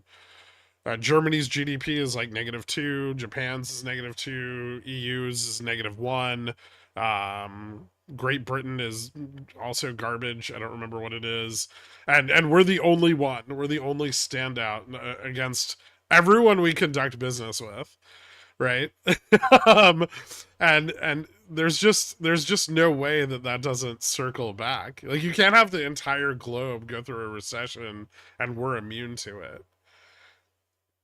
And it's gonna come back in the form of earnings. It's gonna come back in the form of refinancing this debt, and we are gonna see those credit conditions tighten, no matter what, right? And so, um, sure, Powell could have done it faster, which would have been a lot better, and would have saved far more pain on the back end.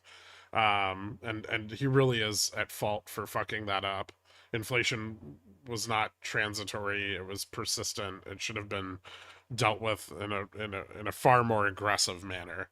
And a credit event should have just been created right away, while we could have withstood the shock of a credit event. Now there's no money in fucking on RRP. Yellen's pulled it all out, and he's leaning on bank reserves, which he's going to double. Like, did you guys read? I posted it in Pickles Picks last week, but Jamie Dimon's plea to the Senate Banking Committee. Yeah, they're all like, please don't raise it. Yeah, because Basel IV is requiring like 75% higher deposit ratios. Yeah, but couldn't JPOW just print the money? JPOW has already agreed to the plan in place. But I mean, theoretically, if they have He to can double print their reserves, and reserves? No. yeah, No. why not? Why would he do that? At what rate? If he's going to print them reserves at the fucking risk-free rate plus a premium, the banks are twice as fucked as if they had the money themselves. Just give it, I mean, and also another question that we're going to have to ask over the next month is he going to renew that backstop? I mean, I think he's going to have to. What if he doesn't? I mean, that would be out of character for him as the greatest cuck in the history of America. You sure Well, I that's guess not Yellen's the greatest cuck. Yeah, Yellen's far worse. Yeah. But I don't know. I mean, I think those are all things that need to be considered when we consider that the Fed has done nothing. I think you also have to consider that it's just not yet. That it takes Yeah, maybe it's going to take time. But the question is how much tightening is going to meaningfully spread, right? I mean, so far there's been tightening, but there's been loosening in other places. Well, it's the And persistence of the tightening over time, right? And the Fed is I, offloading the but again, balance I sheet still, every month, yeah, I whether mean, financial conditions are. offloading the balance sheet is the most interesting thing. But again, he's got the backstop, right? So who cares? Well, the backstop's limited in its scope, and it's also, at a premium. I mean, he's still That's going what too point. slow, I It's think. what 0.75 to the rate. So if you're using the Yeah, backstop, you're I paying know. in at 6%, which is that is restrictive, right? Like six But percent is very I mean, restrictive. ultimately over time, the rate becomes less restrictive as everything normalizes to it, right? Unless inflation goes down, and then the rate becomes more restrictive.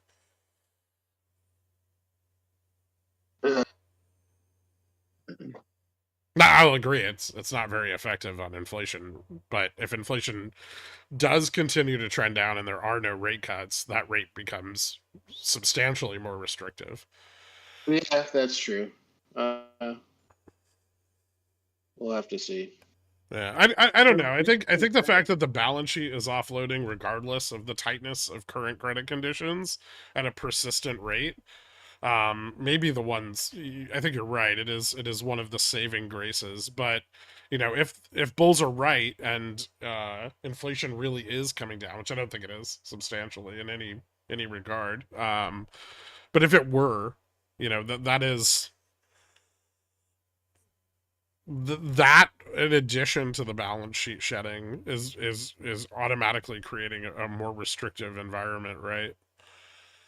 So So I have a chart. It kind of goes along with this. If you check the chat, it's the BTFP. Um, it's just like the week over week change. yeah, Um, so in November, it went way up.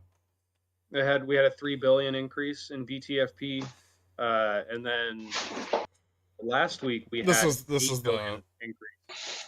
well. Remember that this is only part of the open window, right? Yeah, but it's the thing is that it's still being utilized. Yeah, it is. Yeah, but you have to look at FHFA and FHL, LB. F.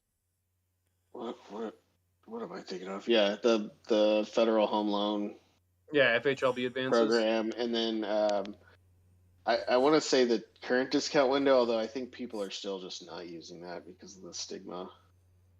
Yeah, What, the FHLB? discount window's been pretty light. So you have to look at the But sum you're not of gonna all see of you're those not gonna see things. a lot of activity in the open discount window with RRP being drained, right? Yeah, sure. RRP being drained is interesting. I mean, what? There's still so many people that think that it's stimulative, and I just don't understand why, because it seems so likely that it's just going into shorter duration, just moving down the duration chain. But like, why? Why are they moving it all out into the duration chain? Is it just to soak up the supply from Yellen, or is Yeah, it? they have to. Yellen's fucking over all the prime dealers by selling shitloads of treasuries into an illiquid market, and they're fighting back by demanding higher rates, right?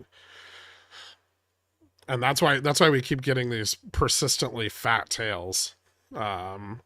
And eventually, she can only fund for so long with short duration, right? Before prime dealers are going to start demanding more there too, right? Oh, I agree. Once RRP is drained, they're going to demand a lot more. Yeah, for sure. I don't understand why J Powell is allowing this. I mean, does he have a choice?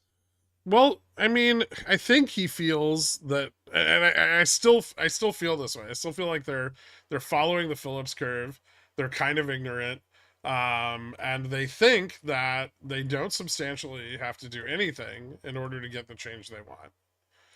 I think they're perfectly happy resting on their laurels and letting everything else melt itself down.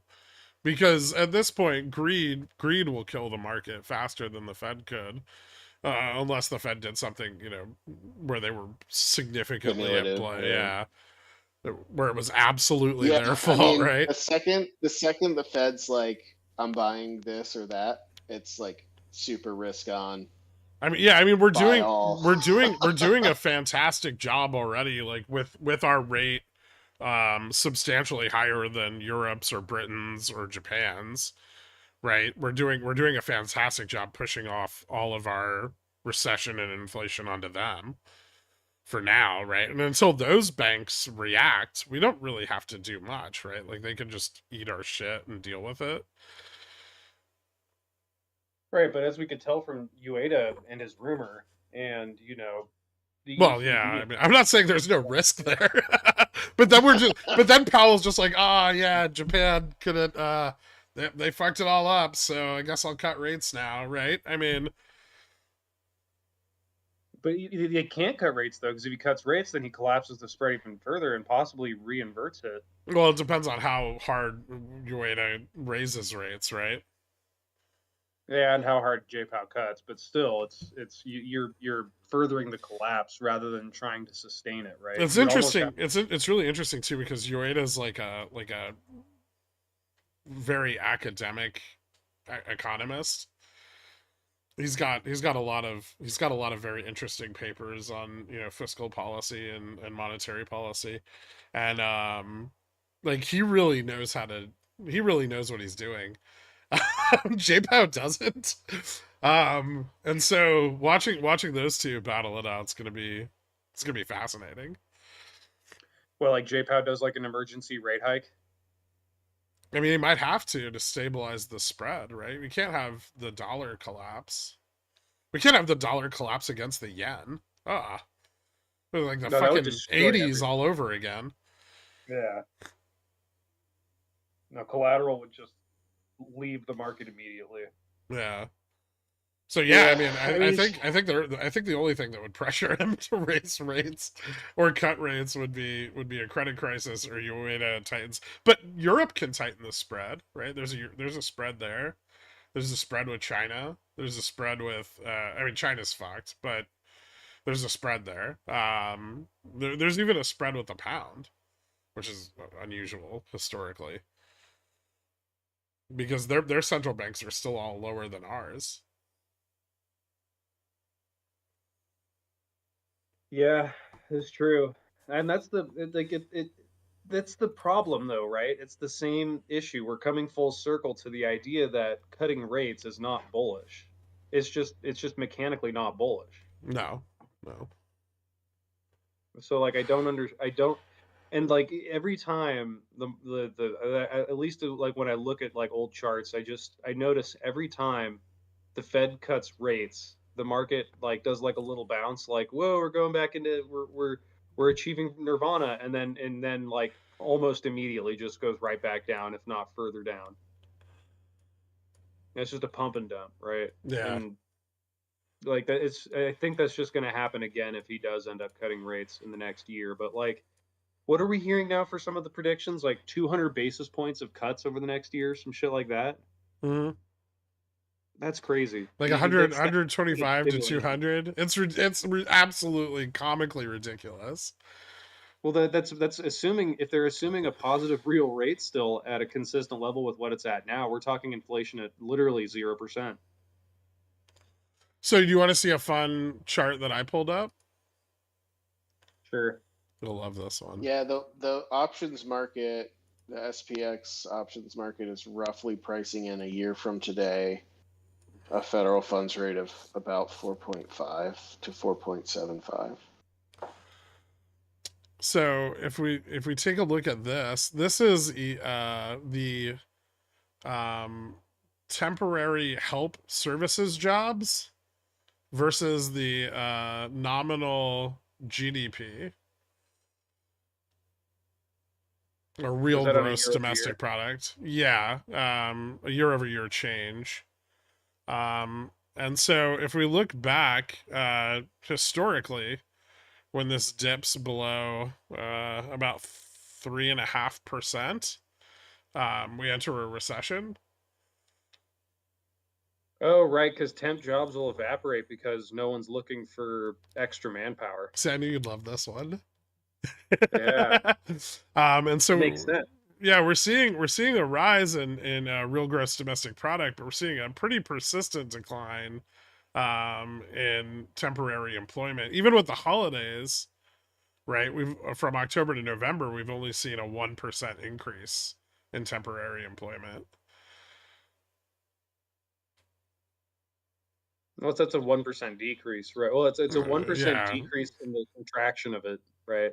yeah. Here, Yeah. this would probably. The ANAC data is going absolutely wild, right? There's half the people that are like, man, this place is slammed. This holiday season's going to be awesome. And then the other half's like, this place is empty. Holiday season's going to be dead. And you've got like people saying, oh, new records spent on Black Friday. But then people saying, oh, now it's lower after Black Friday. And so everyone's trying to figure out how strong the consumer is, which just tells you that nobody has any fucking idea.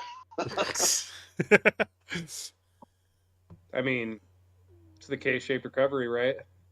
Yeah, I mean, it very well could be, right? I mean, that's kind of like what I've been hinting at with other indicators and things is that there's a dispersion, and if you're not capturing the dispersion, you're missing most of the story, right?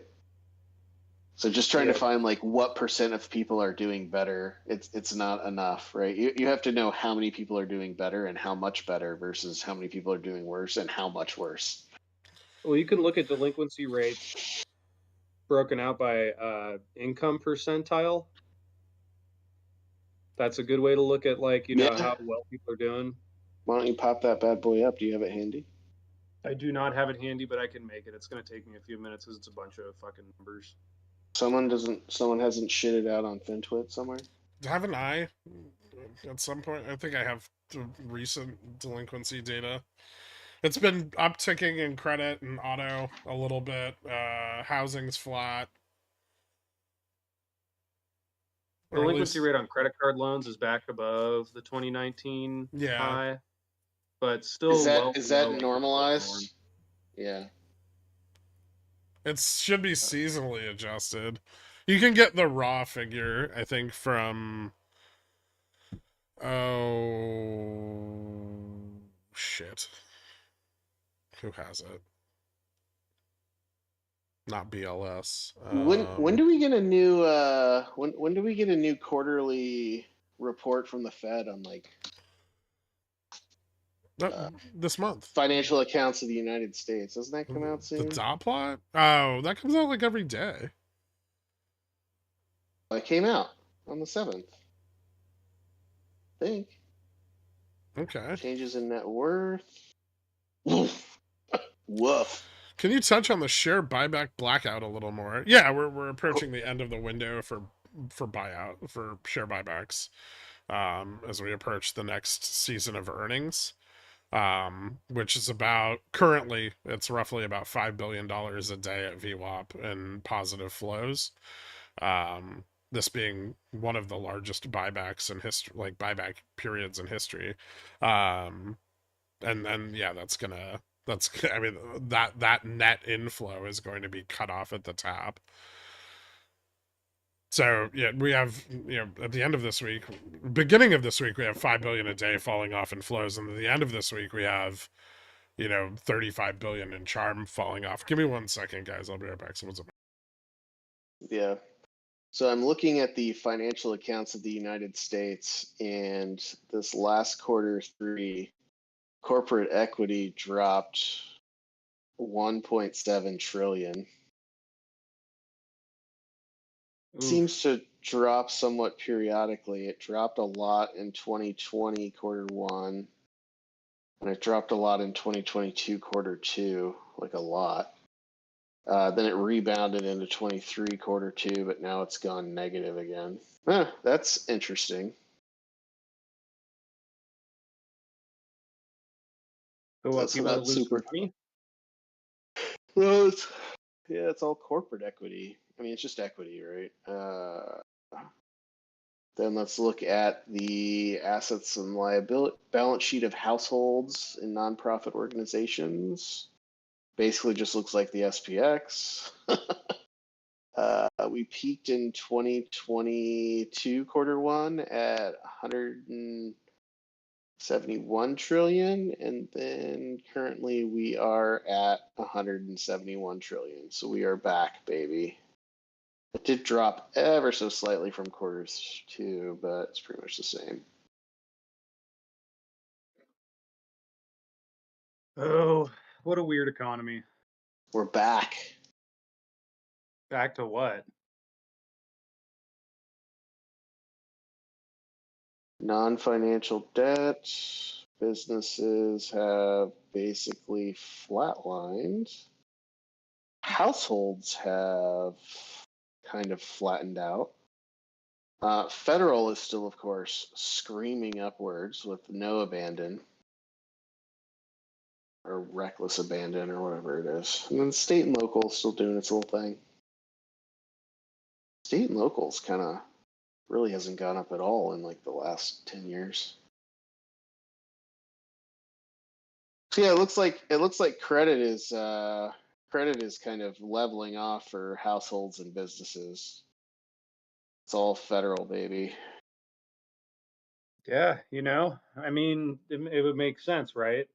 Like with what we've been seeing in the broader economy. It's not like people are going and leveraging up on mortgages or HELOCs right now. Yeah, yeah.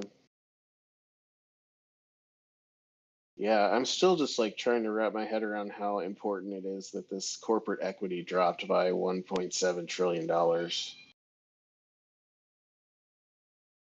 Because like Yeah, before all the craziness of COVID, it like pretty much is like flat and positive, and then every once in a while it just dips and then pops back up. So it'll be interesting.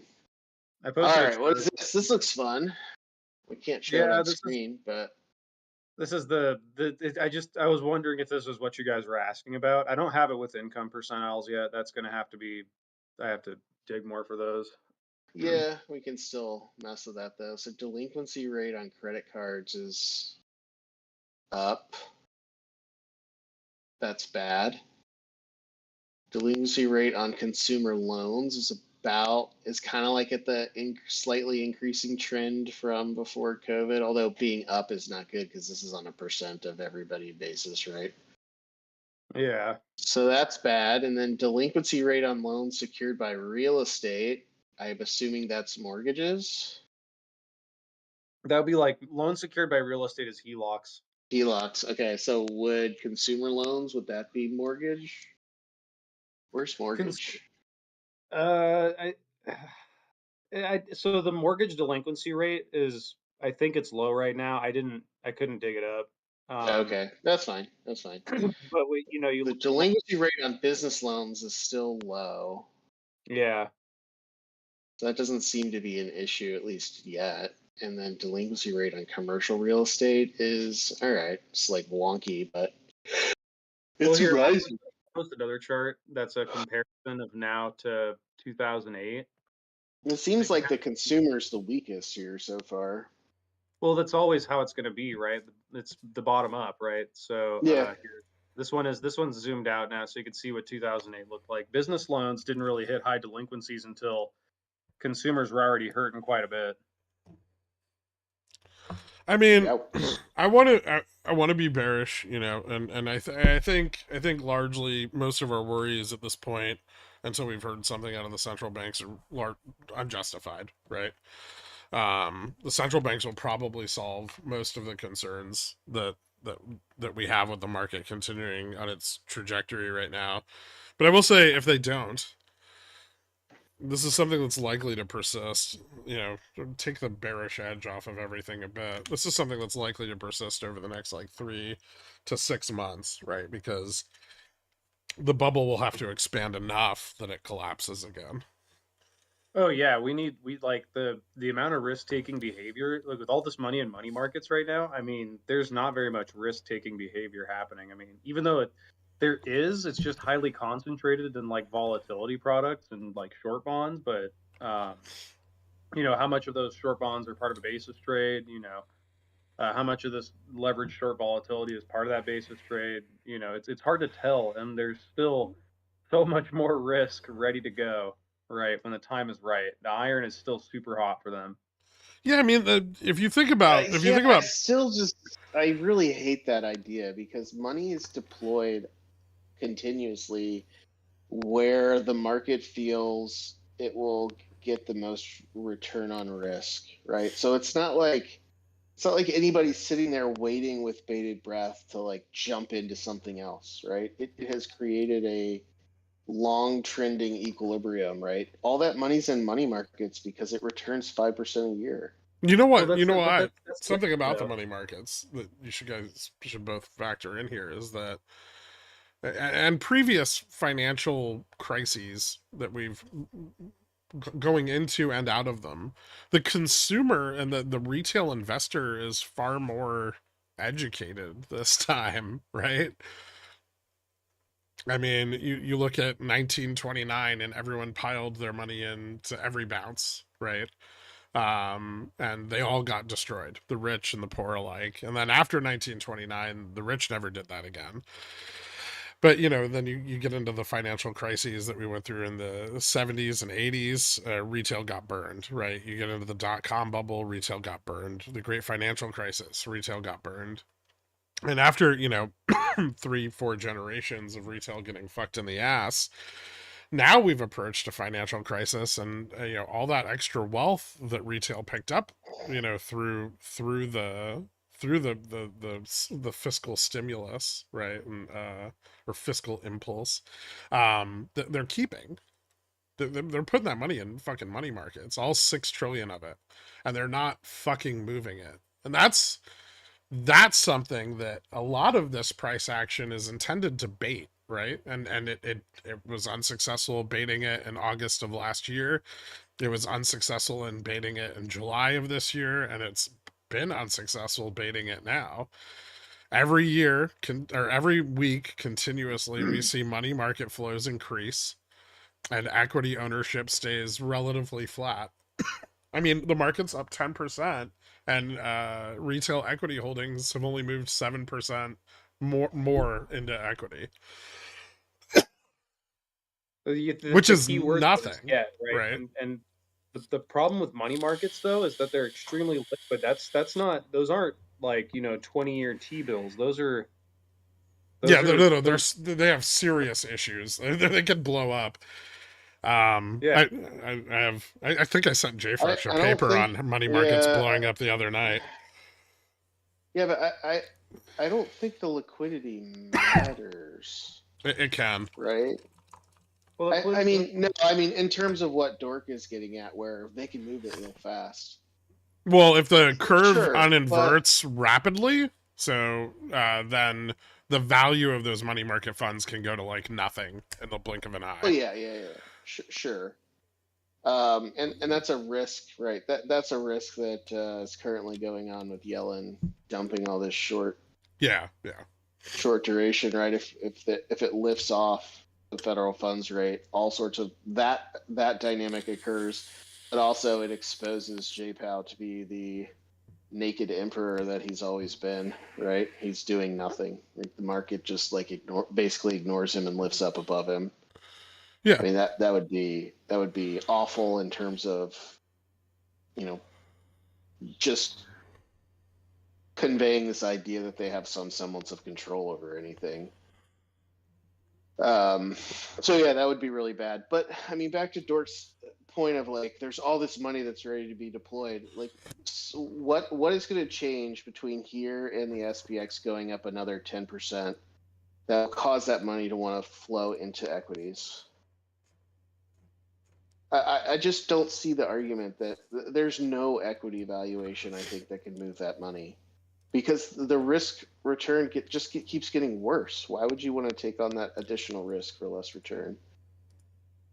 People might have the feeling of, shit, I got left behind, or I missed the pump, but I don't think it's enough to get people to FOMO in. to any meaningful degree beyond, other things we've seen in the past. I think the only thing that can move money out of those money markets is the like rate after a dropping. crash. We need nobody's gonna pull their money out till they can buy a bottom. Yeah. That's what everyone's waiting for, and they're gonna sit and wait until they get it. What's crazy is they didn't even think that the November low was an appropriate bottom. Well, at the time, it really wasn't, right? I mean, earnings have lifted the bottom to now it would have been, but back then 2,800 would have been a far better bottom than 34. I don't know So if forward earnings kind of boosted that up. Like right now, I would say a reasonable bottom would be like 34 to 3,200. And back then I would have said a reasonable bottom would have been about 28. Yeah, but then we're talking about like an actual market crash.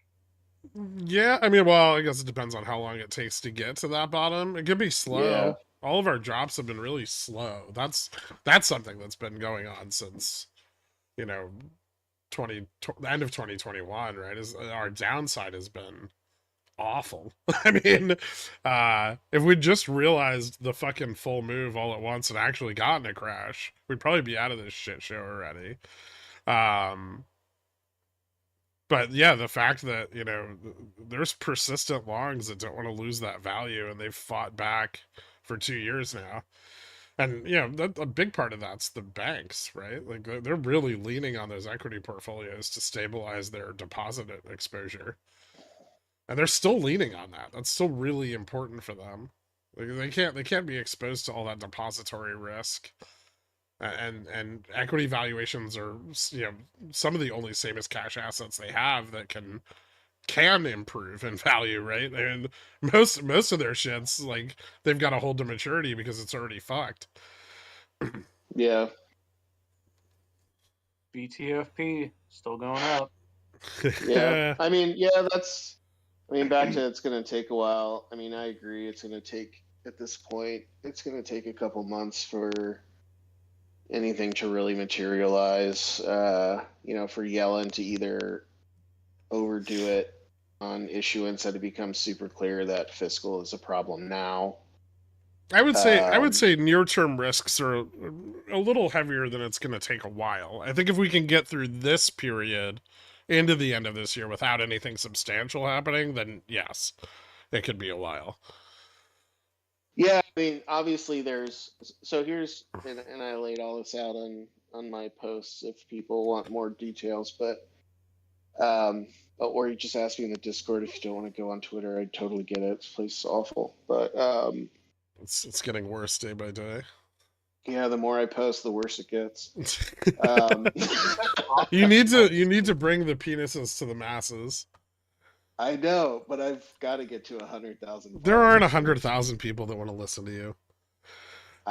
You know what? That's the plan. I'm not deviating from the plan. You just got to get them on. I'm just gonna wait till I get to 50,000 followers and front run you on the penises. How dare you? Yeah, but they're all cats. They'll know it was me. Anyway, what the hell was I saying? Yeah, so right, I mean, I'm not saying that there's no way we're gonna go down. I just think that there's got to be smart ways to threshold whether that is the probability of that occurring. So like I mentioned, I mean, right now, obviously everyone's going to keep selling vol, right? I mean, yeah, puts are going to roll off, they're going to sell more. And I think the most likely path is that we are going to push up along the edge of the market maker's hedge requirement, which puts us around 60 or 60, 4630 to 4650 by Friday. Now, that doesn't mean that there's not risk and that might not be realized. So another thing that can happen is that if IV goes up by only like 2.5, right? So from whatever it is now, I think it's like 12. If it goes to like 14 ish, what happens is that now the market maker becomes profitable everywhere and doesn't hedge anything and just lets the market flail around on its own. And I think if that occurs, I mean, it's a substantial change in vol. It's not just like daily fluctuations. You need an event like a really fat tail on a bond auction, or J Powell saying something real hawkish, or even just like the wild volatility on the day of, right? Could be enough to essentially make the market maker hedgeless, right? And then just leave the market to listlessly, go whatever direction it happens to go, which, for low vol, for short vol positions likely means squeezing out the sold put. So, I mean, that could definitely happen. But if there's not a vol event, then there's no way we're going below 45.50. So you can just basically guarantee a test of 45.50 is a guaranteed upside profit. I mean, obviously nothing's a guarantee, but you get what I'm saying, right? Yeah, it's a hard line. Very, very high likelihood that that's going to be aggressively defended, because that's the line in the sand where they lose favor with the market maker's positioning. So if we happen to have like events where we just kind of dip down there and vol's still well controlled, I'm going to be buying every fucking dip. You know what I'm doing? I'm selling calls above Vega neutral because it's the best. Yeah, no, I mean, on the flip side, if we happen to pump up above, calls are more money. Sure. I mean, if we happen to push up above the market maker's hedge throughout the week, there's a pretty good chance it's going to collapse on itself back down into the hedge zone for the market maker, like we saw on Friday. I think we're going to be heavily range bound with more probability of downside than upside if we get a volatility event.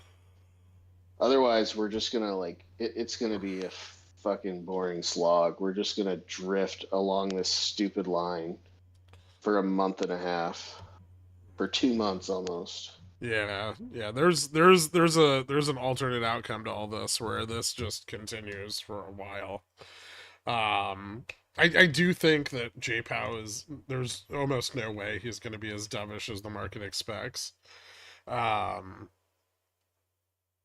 mean, I will give the Fed one bit of credibility here. They've been extremely consistent in their message and unflinching, despite the market not wanting to listen to that message. So I think and going into the end of this week, Wednesday, Thursday, Friday, the Fed funds futures is going to have to step back at least 2 of their currently proposed potential rate cuts, and maybe all of them, depending on the dot plot.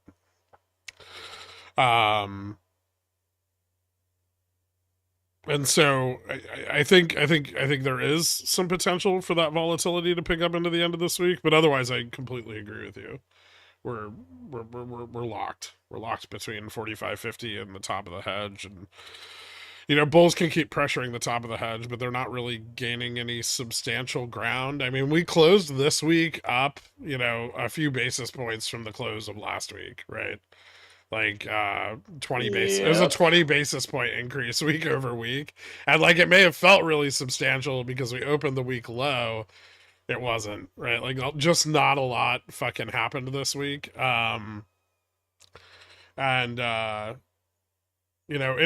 we go above Vega neutral, it's going to collapse. Anytime we test gamma neutral, it's probably going to bounce, unless something dramatically changes. And in all of that, the upside really can't change. It's kind of set where it is. It's not like anything's going to come in and substantially disrupt our potential for more upside. So, I mean, Yeah, unless you get a lot more leverage, but I mean, we're already levered in the market to 8x, 8 to 8.5x. I don't see how much. I mean, maybe they could get up to 10, but I don't. I that's don't like the think. I max. don't think anything's going to bring in more upside unless earnings potential changes, and earnings potential isn't going to change, and inflation adds to earnings. So if inflation is down, earnings potential also goes down, which Yeah. is commonly missed. I don't know why, but like FinTwit never talks about the relationship between earnings and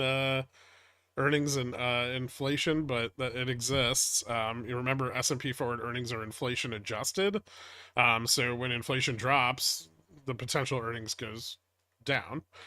Well, Um, yeah. which it just makes it's perfectly sensible. But it's not inflation, it's productivity. Oh, blow it out your ass or the same thing.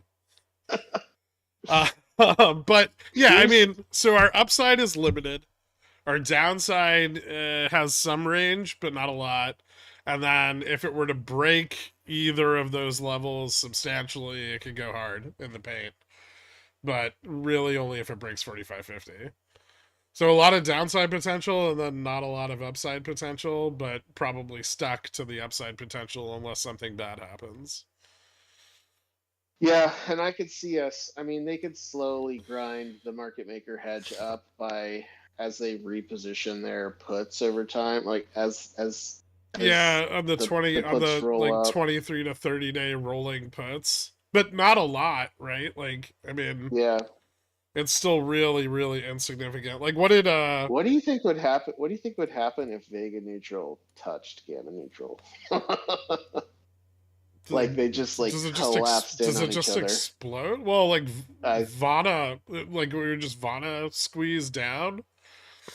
Oh God, if we did that, then we're going to We're 3,500. Oh, low yeah, 30 3,500. under 4. Yeah.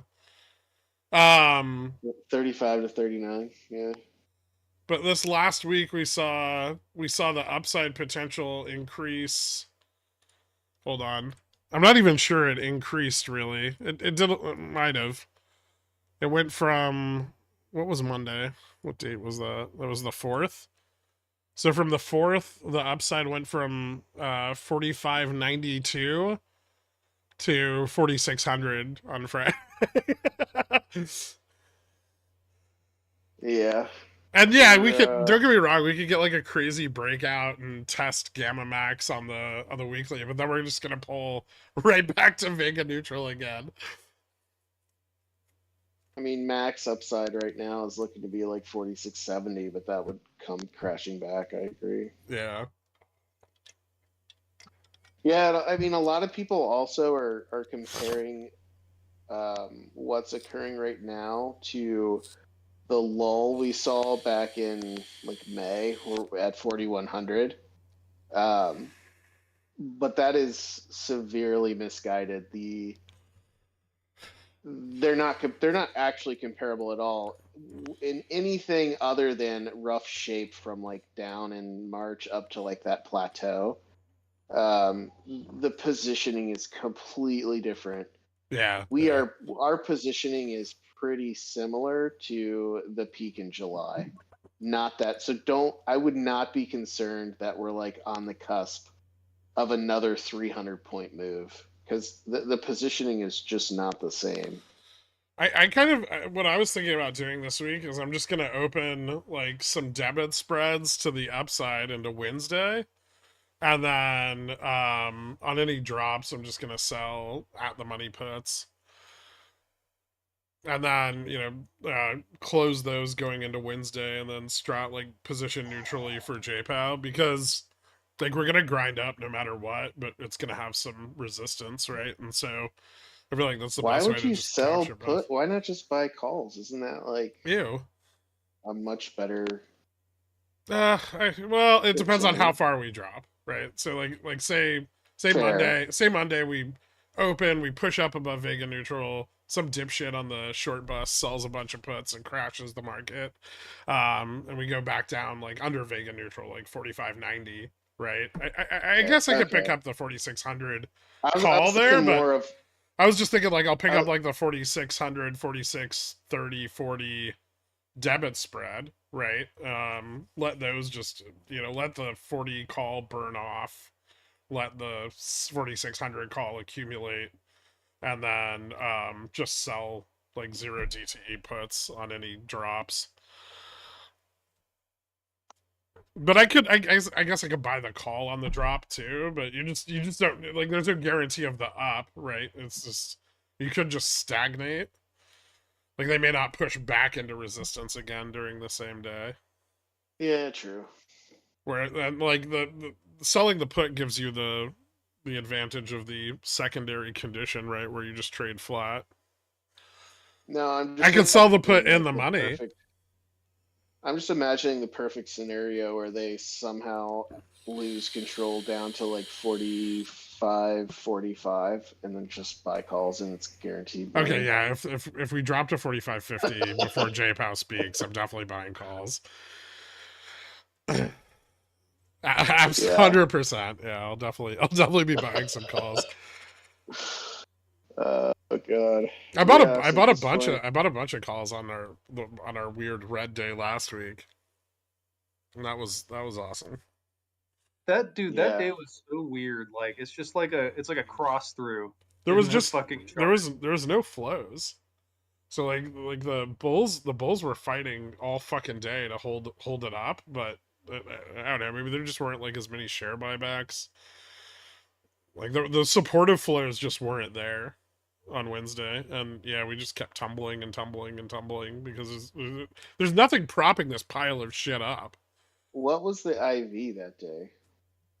I Was think it low or did it elevate a little bit? I think VIX spiked really hard at one point to, like, 14 or 15, and then was immediately shorted the fuck back down to 12. But that's still gonna have, yeah. So I mean, that's kind of like what I'm saying is it's so IV sensitive. I mean, if IV rises, right? If IV goes from 12-ish to 14-ish, right? That potentially opens up basically a wide gaping hole beneath us with no supportive flows. Yeah, That's all it takes. yeah. So yeah, you've got to be really careful. And then if that IV stays there until the end of the day, oh yeah, it gets really, really ugly. So any VIX close above 14, 15, watch out below. So it depends on, some people just watch the VIX, some people watch IV30, whatever vol indicator you watch, that has to go up 2 or more. So that's kind of what I'm looking at. So if you like the VIX, it's 12.4. So VIX is a 12.5. little more sensitive, right? Because it's a 2330 window that's averaged, and then IV30 is a little less sensitive. So VIX might be a better leader, but then confirm with IV30. Hold on, there's someone at my door again. I'll be right back. Dork, what are you doing with clowns and bananas here? The groundbreaking research, duh. You're trying to get it in his butt. You're making some good progress. Well, that second one was after like 20 or 30 fails. That's when you know you're on the right track.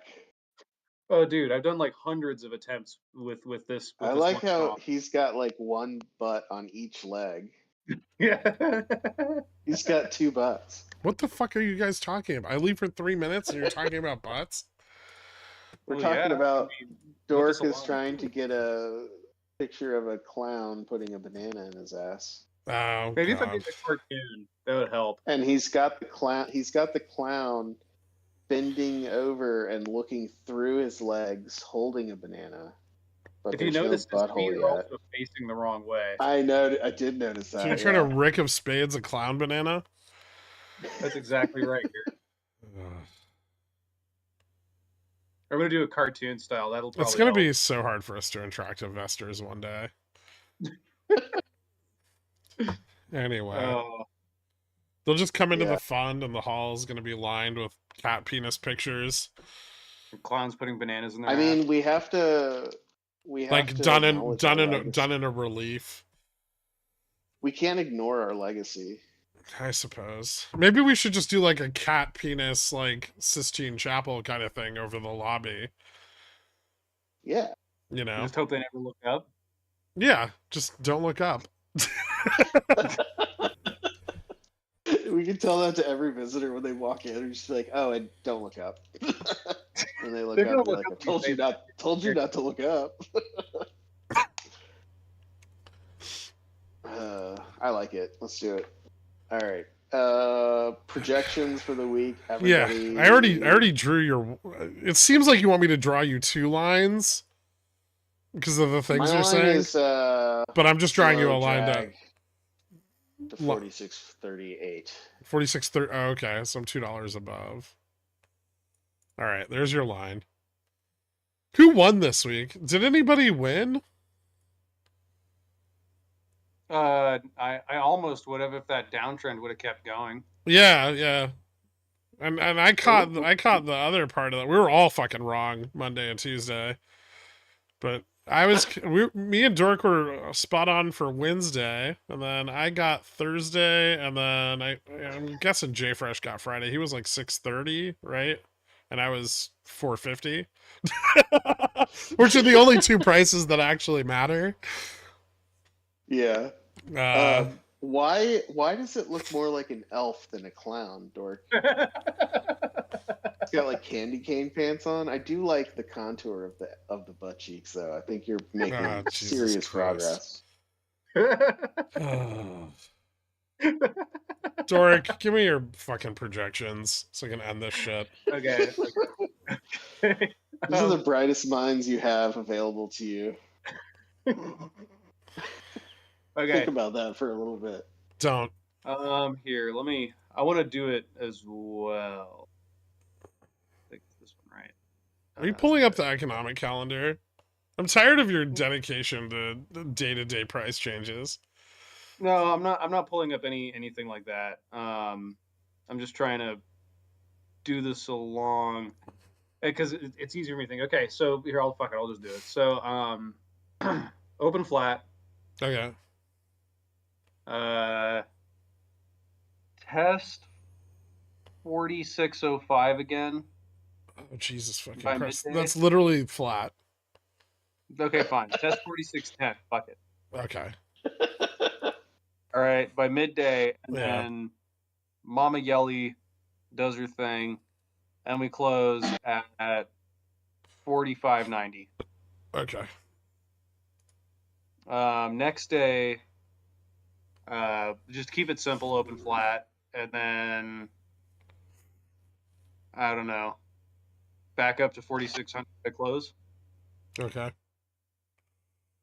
and then that takes care of Monday, Tuesday, and then from Wednesday. Which day is the fucking interest rate shit? I need to know Tuesday. what that is. That's Tuesday? CPI is Tuesday.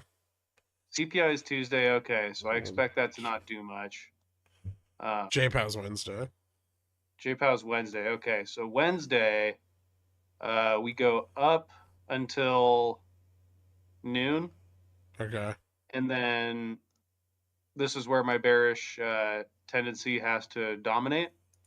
Straight And down into now the you end of the can week. Yeah, you can just draw a straight line down to 4,500 at the end of the week. Okay.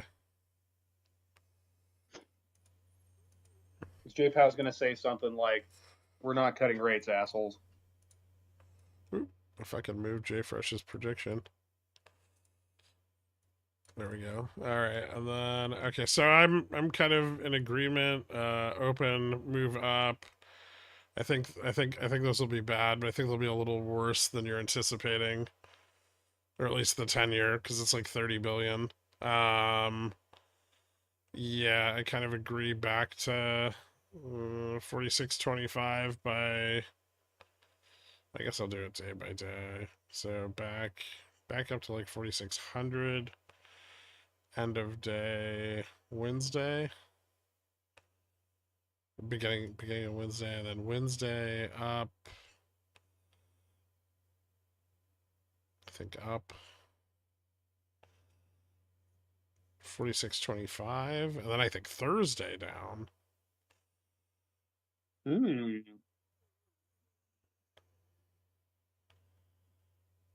Dan Ives just raised his price target on Apple from 240 to 250.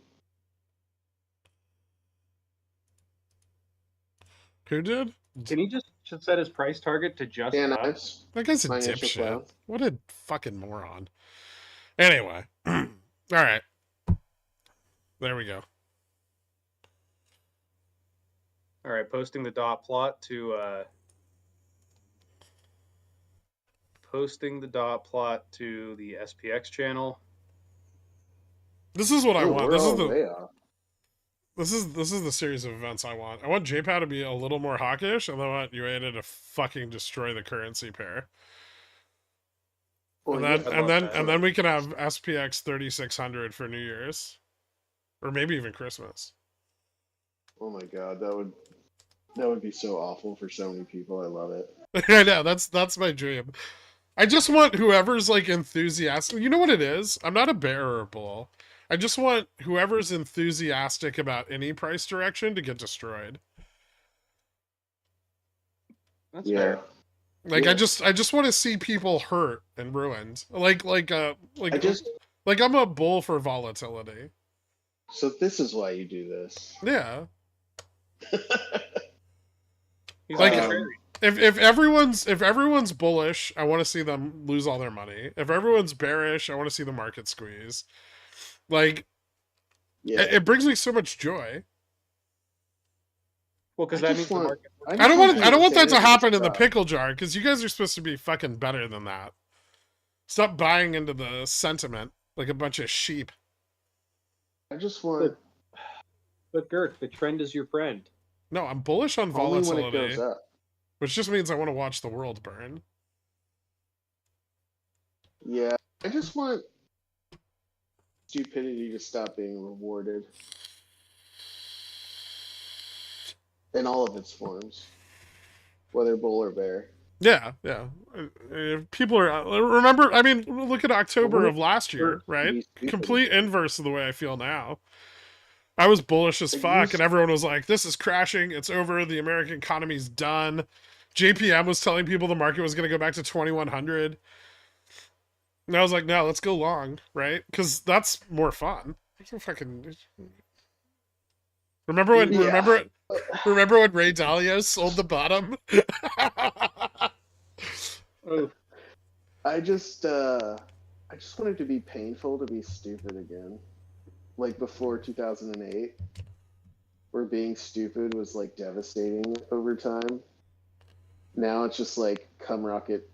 It's just like one cum rocket into another. It was all the goth girls' poopy pants, all of them. Like if you're not YOLOing into the stupidest shit, like what are you even doing? Like I how mean, are you even surviving? Going long Nvidia at $500 is the same as buying BBBYRQ the day before it gets delisted. Yeah, but it's gonna go to $700 once the Fed starts printing more money. Unless the Fed never prints more money. It starts again. Try it again.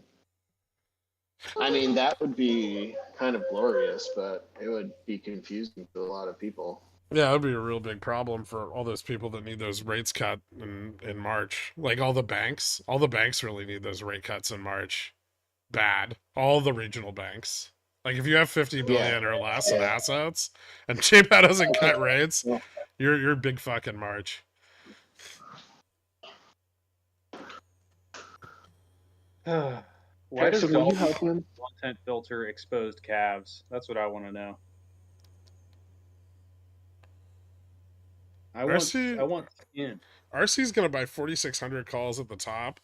I'm going to create a blog where I short everything RC buys with GME's money. It'll hedge my 10,000 shares, right? So it's a good thing for me. And then I want to see what my returns are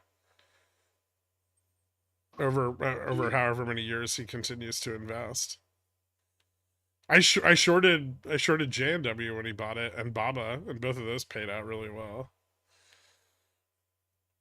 You're just betting on RC being wrong. Yeah, I'm just betting on him not being a good investor because he's not Warren Buffett. You know, who the fuck does he think he is? Are you guys just sharing penis pictures? Hold on. Okay. Let me. I'm ending the stream. This is good day. Thank you for coming on, and We're good. having good. I'm enjoying this I'll join conversation. the quant chat after the stream is over, but I've got to say goodbye to everybody. Fine. All right. Is there anything else we haven't touched on yet? I mean, I think we covered everything we need to. Oh yeah, these I mean, are getting close. That banana's real close. oh Jesus Christ! All right. Bye, guys. All right. Thank you guys so much for tuning in. I appreciate it. I'll have Pickles Picks out tonight, somewhere between 12:30 and 2 a.m. Thank you all so much for tuning in. If you have any questions, I'll be at my computer for the rest of the day. If you didn't get to ask them, hit me up. I'll be around. And thank you so much. Bye, guys. Enjoy the rest of your Sunday.